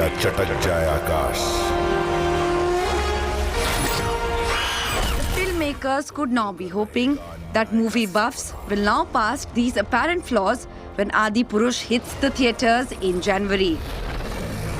Bureau Report, India Today.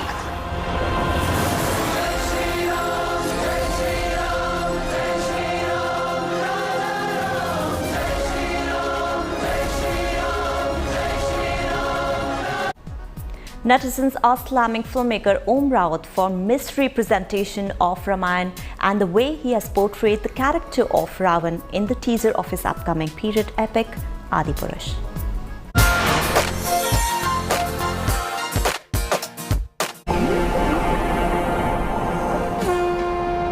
धस जाए ये धरती या चटक जाए आकाश. The first teaser of Om Rawat's Adipurush is out and things are not looking too good.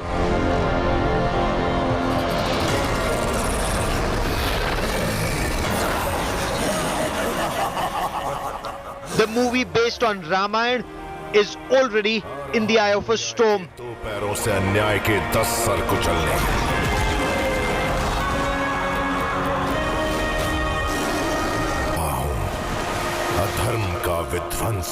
A day after Adipurush teaser was released at a mega event at Ayodhya, it is facing endless flack on social media.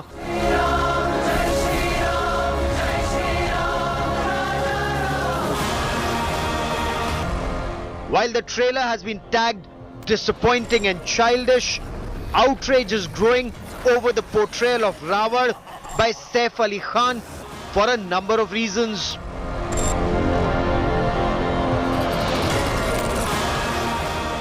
In the teaser, Saif is donning a beard, spiked hair look, completely different from the Ravan we've seen in films before or have imagined. In several scenes, there is no tripund on Saif's forehead.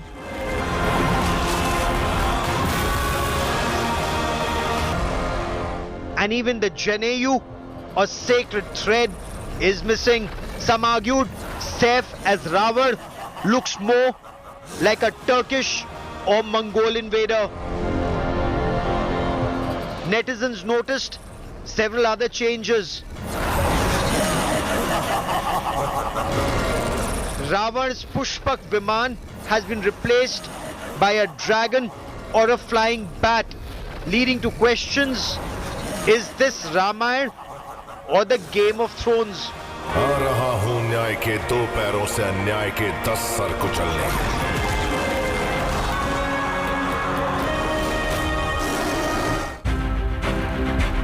What followed next was a torrent of memes ripping apart the teaser. BJP leader and legal convener dived into the controversy, claiming alleged Islamization of Ravan and the Vanar Sena, asserting that creative freedom had crossed the Lakshmana Rekha. The Ravana in this photograph that I see floating around is a guy who looks nothing Indian, who has blue eye makeup and is wearing leather jackets. This is our history they are misrepresenting. They cannot do it in the guise of creative liberty. This is our history. Ramayana is who we were, who we are. It represents this nation. धस जाए ये धरती या चटक जाए आकाश. There is a lot of talk on how 500 crore rupees have been spent on the VFX, but the outcome in the teaser did not even come close to meeting expectations of netizens. Bureau Report, India Today. It's time for a short break now, but there's lots more coming up on the other side, so stay tuned to In the Club.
Actor Will Smith has been missing from the big screen after he slapped comedian Chris Rock at the Oscars 2022. Smith, who later apologized, will now next be seen in Emancipation, which is set to release in theaters in December this year. Here's the complete story.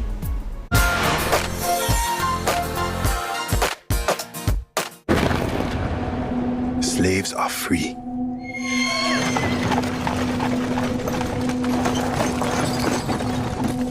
Who?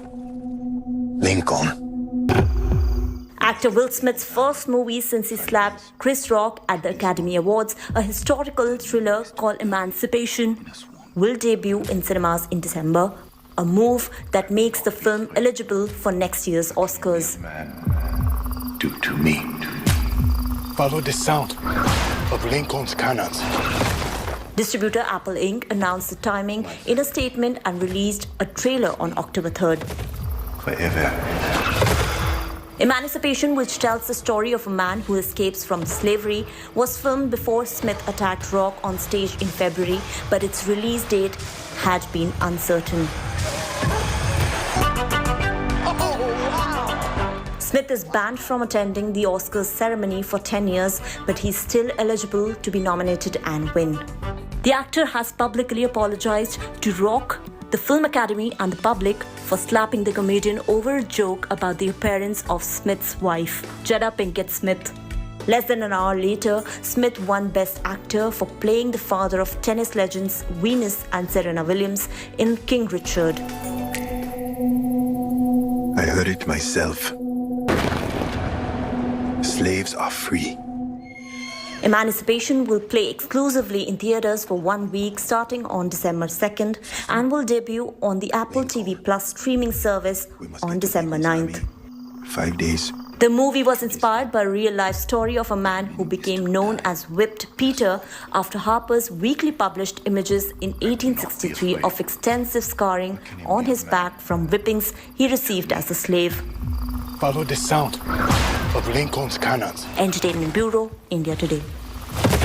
My family is with me. From Pedro Alonso to Kim Kardashian, let's check out the other big newsmakers from the West. Here's Fully Foreign.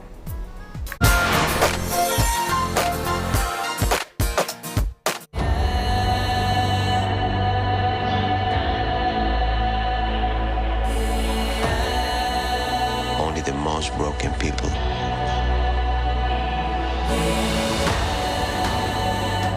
The second trailer of Black Panther Wakanda Forever, the sequel to the 2018 box office hit Black Panther, is out.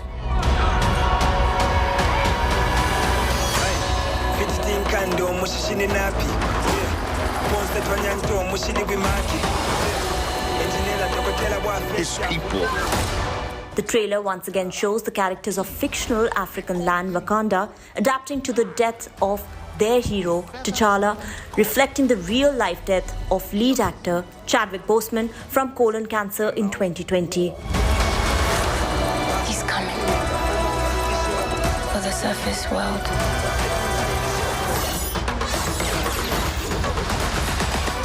It also showcases tensions between Wakanda and new character Namor, the amphibian leader of an underwater race. Also featured are new characters Riri Williams, known in the comics as Iron Man's successor Ironheart, and Anika.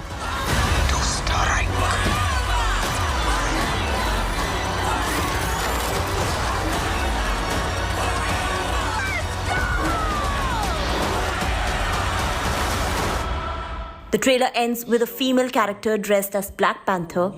Black Panther Wakanda Forever will release in theaters in US on November 11th. Locked up for 100 hours. Trapped, about to be killed. And having lost a best friend. It feels like 100 years have gone by. Netflix's Money Heist, which became a global phenomenon, isn't done entertaining you. Hi, Lisbon. The stormwater tank has been discovered. The series will be getting a spin-off based on one of its most popular characters, Berlin, played by Spanish actor Pedro Alonso. Confiar en nosotros y obedecer. Yes, the gang might have had a bit bittersweet ending after the final heist at the Bank of Spain, the heist story will continue with Berlin in the show's spin-off series. Claro que no, le habrías dicho Forza.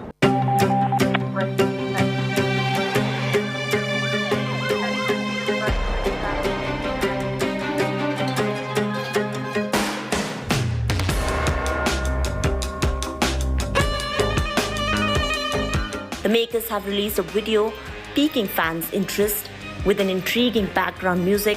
Various characters from the show pose for the camera as they are introduced. Berlin is the codename of the character Andres de Fornolosa in Money Heist. He's the elder brother of Sergio, who's known as the Professor. You see the disappointed faces of the people you failed. Berlin has sociopathic tendencies and was one of the most popular characters during the show's tenure. Berlin will start streaming in 2023. To complete the mission, put an end to this heist. Kim Kardashian has agreed to settle charges of unlawfully touting a crypto security and to pay $1.26 million in penalties, disgorgement and interest. The US Securities and Exchange Commission has confirmed. The SEC said in a statement that reality television star and influencer Kardashian failed to disclose that she was paid $250,000 to publish the post about Emax tokens, the crypto asset security being offered by Ethereum Max on her Instagram account. US law that stipulates that people who tout a certain stock or crypto security need to disclose not only that they are getting paid, but also the amount, the source, and the nature of those payments. Kardashian, whose post contained a link to the Ethereum Max website, which provided instructions for potential investors to purchase Emax tokens, has agreed to pay the charge levied without admitting or denying the SEC's findings. Entertainment Bureau, India Today. That's all we could pack in our show today, but keep watching In the Club from Monday to Friday at 2:30 p.m. and 11:30 p.m. only on India Today to get your daily dose of entertainment. This is me, Dipali Patel, signing off. Till next time, thanks for watching and goodbye.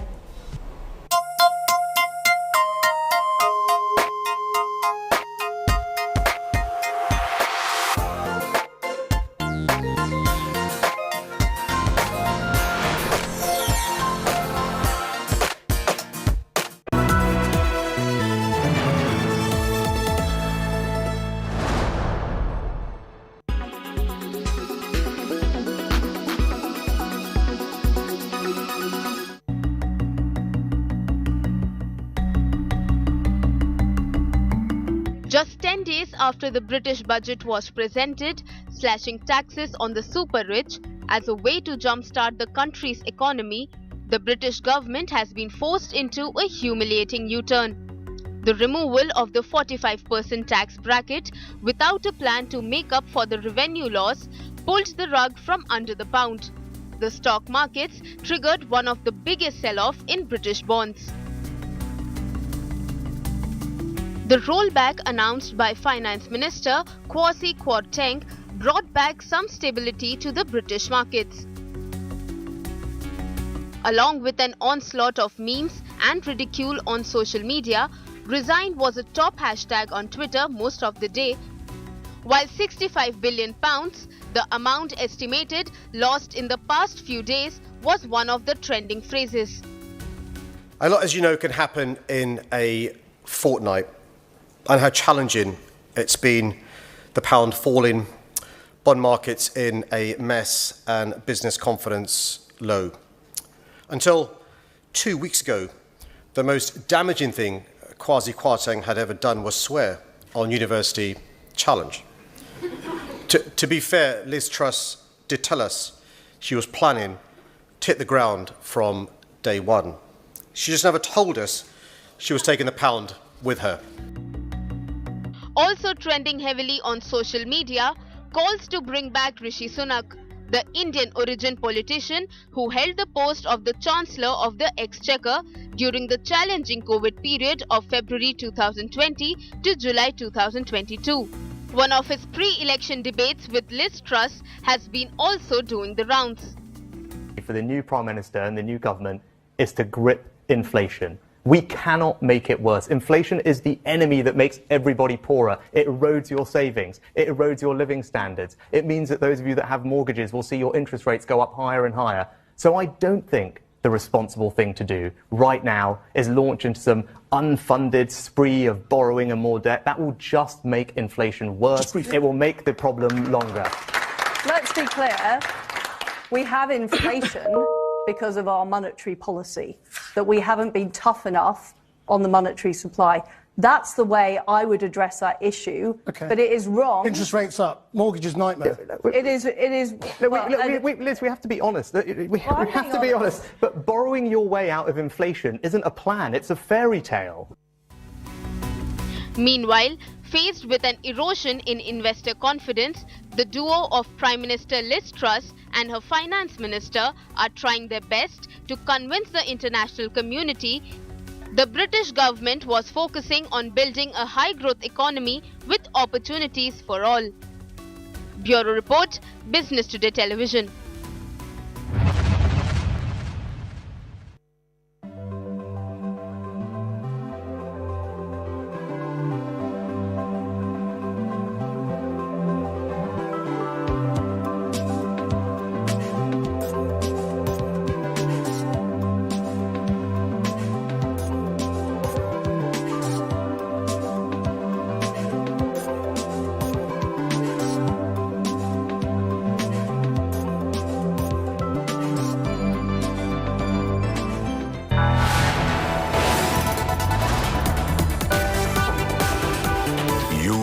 Watching India Today.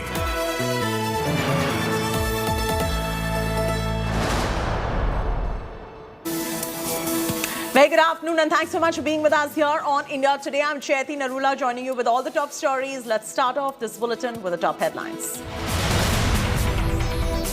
Avalanche tragedy in Uttarakhand. Over 20 mountaineers still trapped during trek to Draupadi Ka Danda Peak.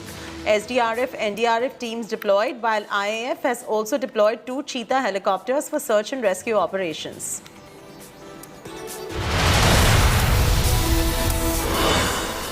Fresh showdown in the national capital. LG seeks report on alleged irregularities into power subsidy given to BSES discoms by the state government. AAP hits back saying BJP is scared of them ahead of Gujarat polls.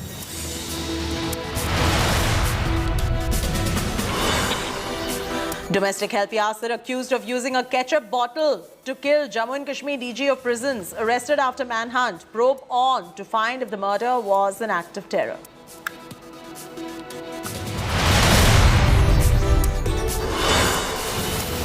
Amit Shah announces reservation for the Pahari community as he addresses massive rally in Rajouri district. The Home Minister also slammed the Gupkar alliance and dynastic parties of Valley and hailed abrogation of Article 370, citing benefits to different minority communities and posted. Shri Amit Shah ji के ये 3 परिवारों ने भ्रष्टाचार करने में कोई चूक नहीं। मोदी जी ने टोल टैक्स को समाप्त कर महंगाई को कंट्रोल करने का काम किया। Days after PFI ban, a shocker from Dakshin Kannada, where a graffiti was painted on road that read, and I quote, "Chaddi workers beware, PFI will be back," unquote. This news was broken first on India Today, way before the competitors.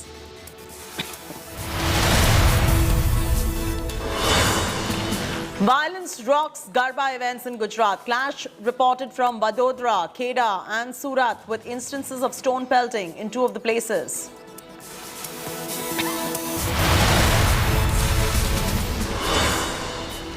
More trouble for film Adi Purush. Madhya Pradesh Home Minister Narottam Mishra has condemned the movie, saying it is insulting Hindu gods. Will meet movie director and seek removal of such scenes. हमारी आस्था की केंद्र बिंदुओं को ही क्यों छेड़ते हैं, उनको soft target क्यों मान लेते हैं? हिम्मत है किसी और दूसरे धर्म के ऐसे देवताओं को करने की? है तो दिखाना चाहिए।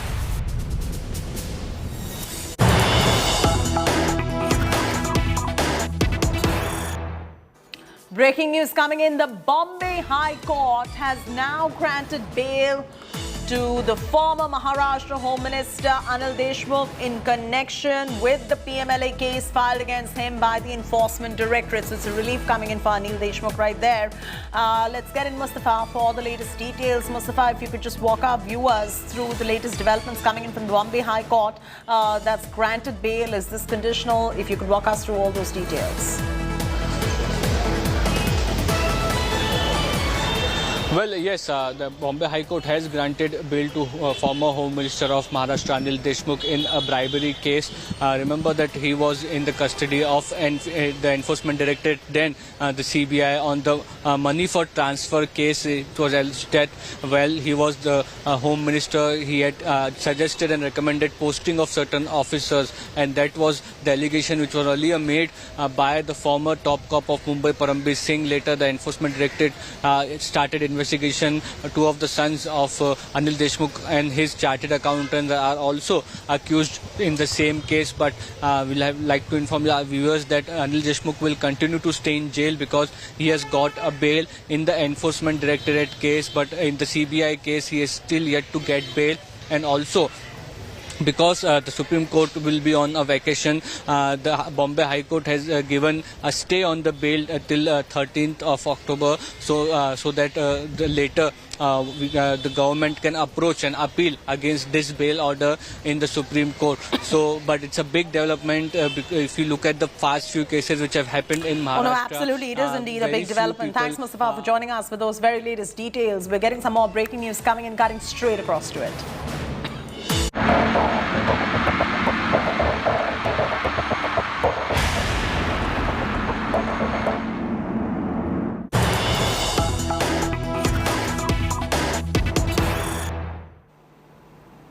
The breaking news is about day after violence broke out between two communities in Kheda, Gujarat. The accused who were detained for pelting stones at the Garba event, which injured 6, were beaten up by the cops in public with crowds watching and cheering on.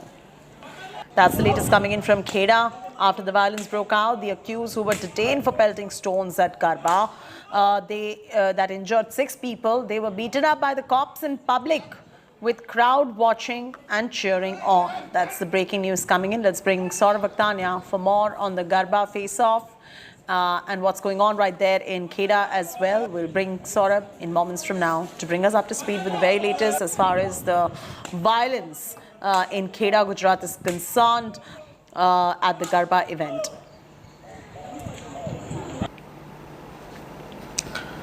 The accused were thrashed by police, so big questions arising even on the Gujarat police in terms of why did they take the law into their own hands.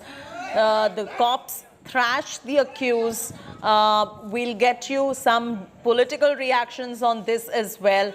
The Gujarat street justice has been caught on camera. It's for you to see on our screens at the moment. We're getting you those visuals too of the cops thrashing the accused in public in this barbaric fashion, and the attackers were made to apologize. We're not defending the attackers. Don't even for a second think that we here at India Today are trying to even defend the attackers. But for the cops to behave in this particular fashion raises questions whether they were following the procedure under the law of the land or not. So much for the Gujarat police and the Gujarat state government also to answer as far as this particular incident is concerned. But the news is about the day after violence breaking out between two communities in Kheda and Gujarat. The accused who were detained for pelting stones at Garba event that injured 6 people were beaten up by cops in public view, in full public view, and that video is on your screens. The crowds were watching, they were even cheering on. So this raises some big questions. Number one, about the law and order situation in terms of why the attack took place in the first place. Who were the accused? Why did they try to create violence? Number two is, why is the police acting in this barbaric fashion, and whether or not they are following the procedure under the law of the land. Saurav Akhtania joins us live for the very latest. Saurav, 2 things. One is, of course, the accused have to be tried under the law of the land for disrupting a Garba festival, that too with violence and injuring 6. That second bigger question is, why is the Gujarat police acting in such a barbaric fashion? Have they followed procedure as per the law of the land or not? Well, Shakti, what the Gujarat police have done in this Kheda district is absolutely not according to law. Let me tell you first thing. And what the sources are telling us that while all the accused were been taken to the court that time, at that particular itself, let me tell you, when this whole incident took place, first all the villagers from that particular area, mainly Hindus, were called in. They were all sitting at one place. Then police one by one started to bring out all the accused, and they started to assault them so badly. In fact, they are crying for help, and one of them was also seen saying that I have not done anything wrong, and I am not involved in this. Do not beat me, do not do this to me. But the police completely barbaric act and continuously hitting them. So clearly, if you can see that according to law, this thing is not at all should be done by the police officials. Right now, we are trying to speak to them, but they are not telling us anything. They are not willing to speak on camera. We are trying to get a senior officer's quote in this particular matter, but right now, no official version from the police official that why and who gave them the permission to do such act. Oh no, these are questions that are arising, and we will get some political reactions too as we go along the way. For now, thank you so much, Saurav, for joining us with the very latest on the Garba face-off that took place in Kheda in Gujarat. Let's bring you the other big story now that is making headlines. Communal clashes dented the spirit of Navratri celebrations from Surat to Kheda and Vadodara. Multiple clashes at Garba events have erupted across Gujarat, while protests by Hindu group Bajrang Dal erupted in Surat, allegedly against the appointment of Muslim bouncers at a Garba event. At least 6 people were injured after stone pelting erupted at a Garba festival in Kheda. In another incident, communal clashes broke out at a market in Vadodara over a religious flag that was tied near a temple. जो incident बना है वहाँ उनके जो 2 main Arif और जाहिर करके है, वो लोग पूरा टोला लेके आए थे, और जो उसके पीछे जो जगह है वहाँ से इन लोगों ने थोड़े दूर जाके पथराव किया था, और जो जगह हमने सर्च की है और तो कोई वहाँ पे सस्पिशियस चीज़ नहीं मिली है, लेकिन जो स्पॉट है वहाँ पे जो पत्थर सब मिले उसको एविडेंस के तौर पे लिया जाएगा। सावली टाउन में सब्जी मार्केट के पास एक मुस्लिमों का त्यौहार आ रहा है ईद में, उस संबंध में एक लाइट के पोल के ऊपर उनकी धर्म की ध्वजा लगाई हुई थी। पास में हिंदू का मंदिर था, तो उनको ऐसा उनकी धर्म के बाबत में उनकी आस्था को आहट पहुंची है, उस तरह से उनको बताने गए, तो उसके अंदर बुलाचाली हुई और फिर उसके अंदर झगड़ा हो गया।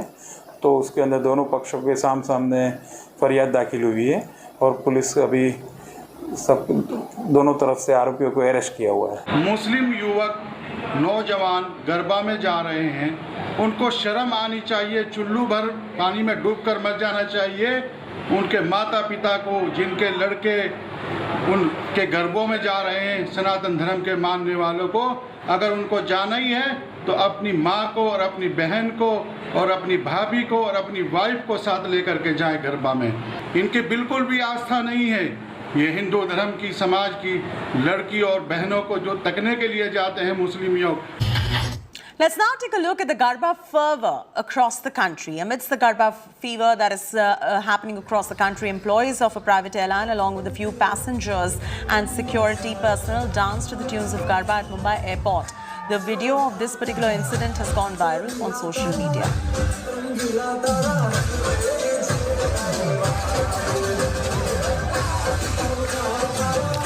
And as Navratri celebrated throughout the country to worship 9 forms of goddess Durga, people in large numbers have performed Garba in Fatehpur in full zeal and full zest. As the festivity spirit reached the peak, devotees were seen dancing Garba in Vadodara. The mesmerizing video depicts the true spirit of the Navratri festival.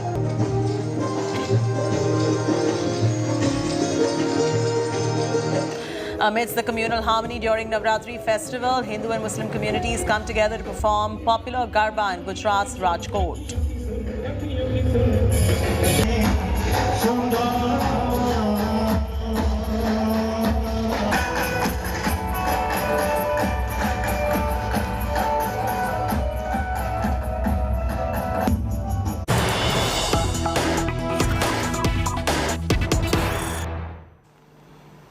Big breaking news coming in. EC to crack whip on all political parties in India. Sources say that the poll agency is now looking to change guidelines of the MCC, or the Moral Code of Conduct, as you know. One of them being asking the parties to explain how they will fulfill their poll promises going forward. Suggestions have been sought from all the parties by 19th of October. Stricter rules now on the anvil. Looks like that's going to happen for all the political parties who are contesting polls in this country. Aishwarya Paliwal getting us the story, joins us for latest details. Aishwarya, this is a huge development coming in. Your sources indicating that the EC is now going to be cracking the whip on the political parties, and there could be a change as far as the MCC guidelines are concerned as well. Well, definitely, Chetty, this is big news. We have been seeing how various political parties time and again have been making a lot of promises.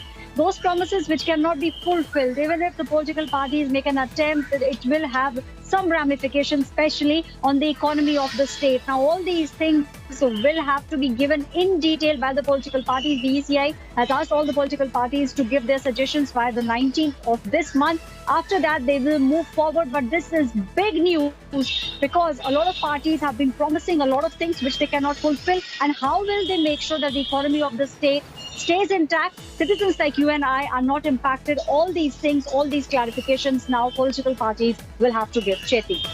Absolutely. You know, we'll get you more details in terms of the exact modalities that the EC is also looking at. Aishwarya, do you have a bit of a sense in terms of your sources saying what are the exact change of the guidelines that they are mulling over? Of course, one of the ones that we mentioned is asking parties to explain how they're going to be fulfilling the poll promises, which every voter today in this country really wants answers to. But outside of this particular guideline, what are the other modalities?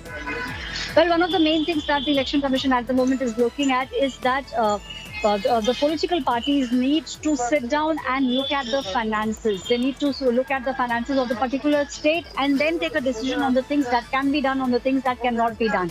Now, it cannot happen that a political party or any political leader goes out and promises things that cannot be done, things that are not financially viable. All those things will now have to be looked at, and the voter needs to be told. It's not just a promise that political parties can make, also how they will fulfill the promise, and will it have a impact, financial impact on the state, all those things. Majid Memon is now joining us on the phone line for the very latest on this. Mr. Memon, do you welcome this particular move?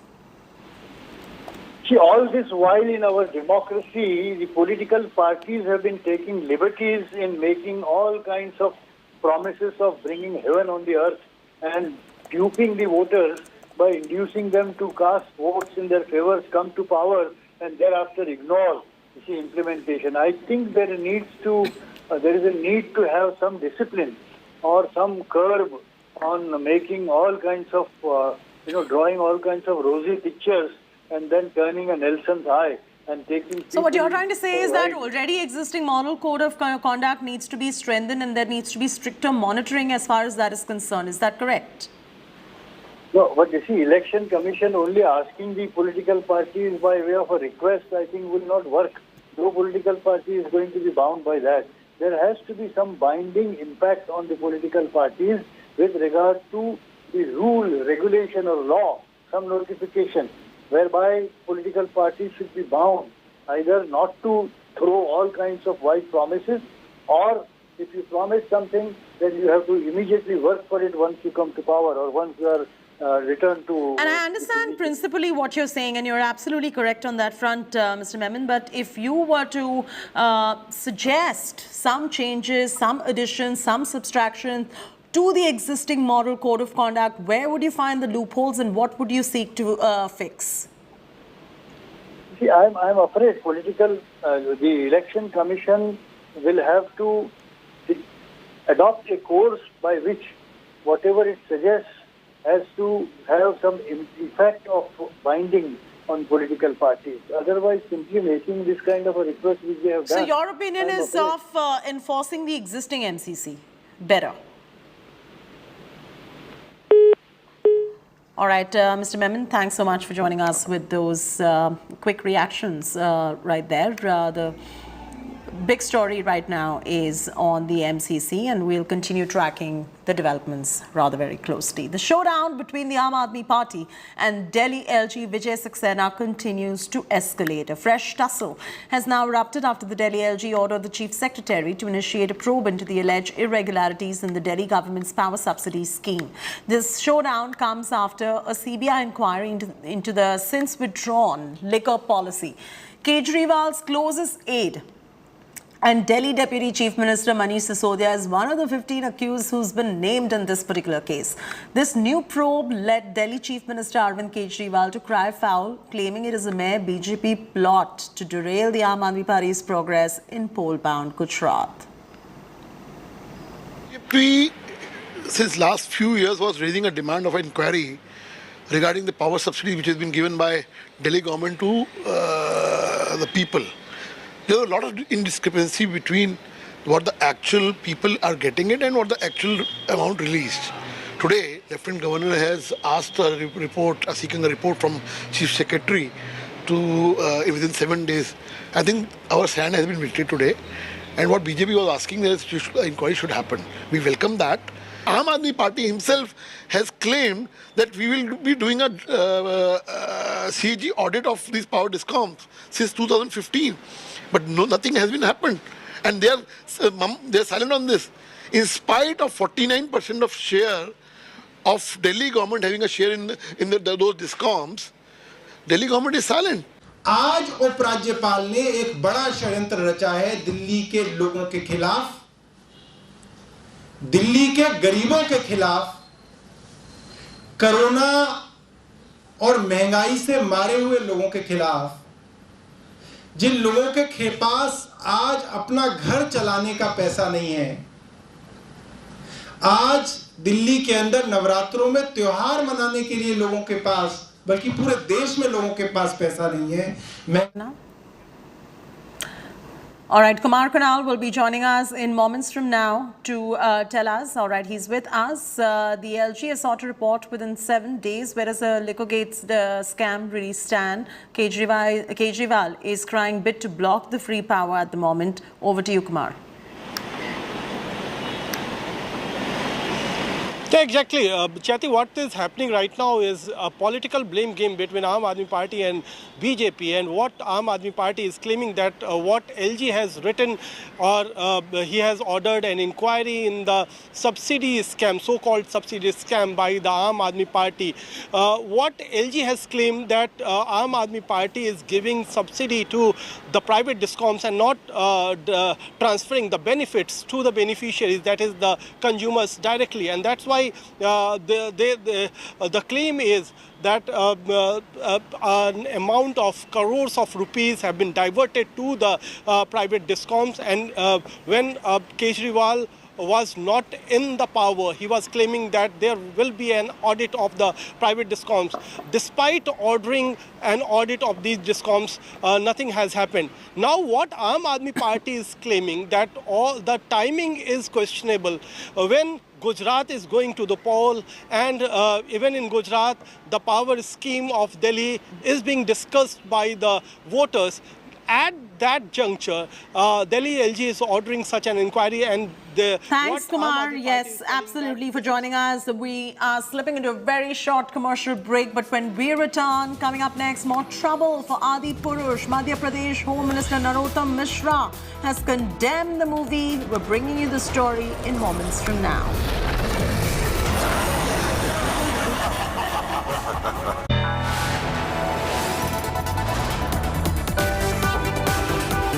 You are watching India Today.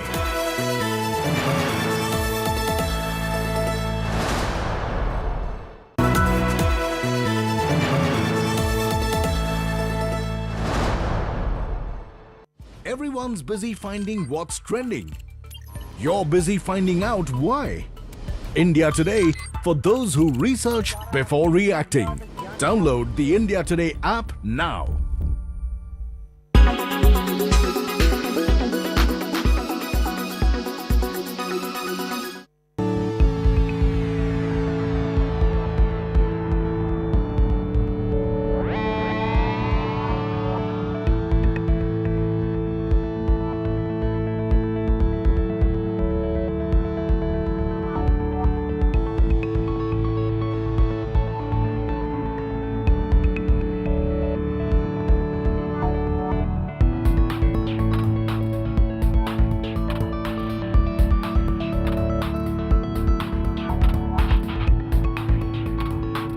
For the first time, humanity has demonstrated the ability to autonomously target and alter the orbit of a celestial object.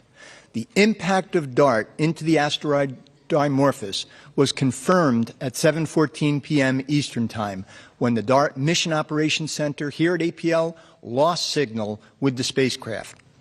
Now, normally, losing signal from a spacecraft is a very bad thing, but in this case, it was the ideal outcome. So we're going to be seeing that data come down soon in the next couple of days, and then over the next 2 months we're going to see more information from the investigation team on what period change did we actually make, because that's our number 2 goal. Number 1 was hit the asteroid, which we've done, but now number 2 is really measure that period change and characterize how much ejecta we actually put out.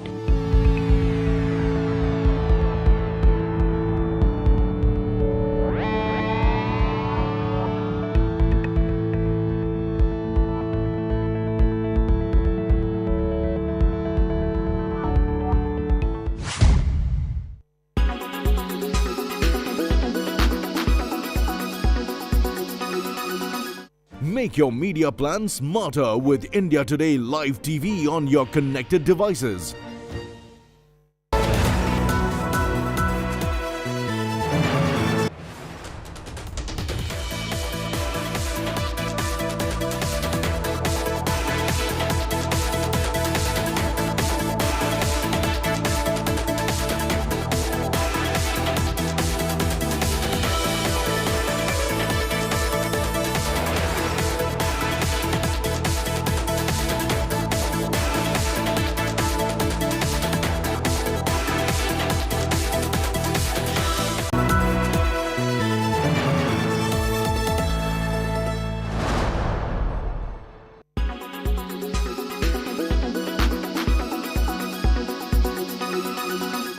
You can buy Taj Mahal, and quite literally so, on a metaverse. But only if it is sold as an NFT virtual land. NFT virtual land is an ownable area of digital land on a metaverse platform. And metaverse is like a digital duplicate of the real world where you can buy, sell things, including land in this case. NFTs or non-fungible tokens here would represent land ownership. So when you buy a virtual land in a metaverse, NFT is proof that you own it. Singer Dilair Mehendi even bought virtual real estate on the Indian metaverse platform called Party Night. He's now named the property Balle Balle Land. The price of a virtual land is evaluated similarly to NFTs or cryptos. Virtual land price will depend on its use cases and utility. For instance, if in a metaverse or a digital world, your virtual land receives many visitors, you can charge for advertising.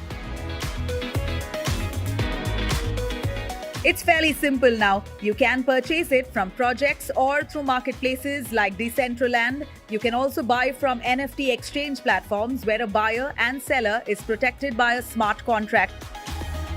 A smart contract is a self-executing contract with the terms of the agreement between buyer and seller. We can make NFTs of all the monuments we have, and we can create those NFTs, and we can actually create an NFT of Taj Mahal, and just imagine what hype it will have. And Taj Mahal can be bought as an NFT without giving the ownership right of the Taj Mahal, obviously. So imagine in the country today, we only get 300 crores from all these monuments, from tourism. Imagine if we put all these monuments on metaverse through NFTs, we can earn another 300 crores in there. So virtual lands have many use cases. For instance, in India, it can hypothetically add to tourism economy. But if you are buying virtual land in India and earning gains through it, be ready to pay a flat 30% tax. And just like that, the difference between the real world versus the virtual world is now blur.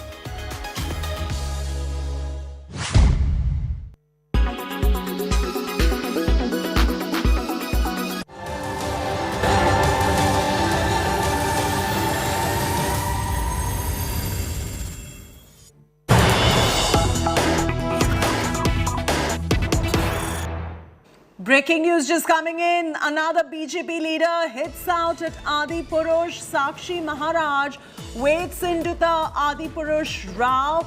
Sakshi Maharaj says Hindu gods and goddesses have been mocked and that Ravan has been shown as Khilji in the film.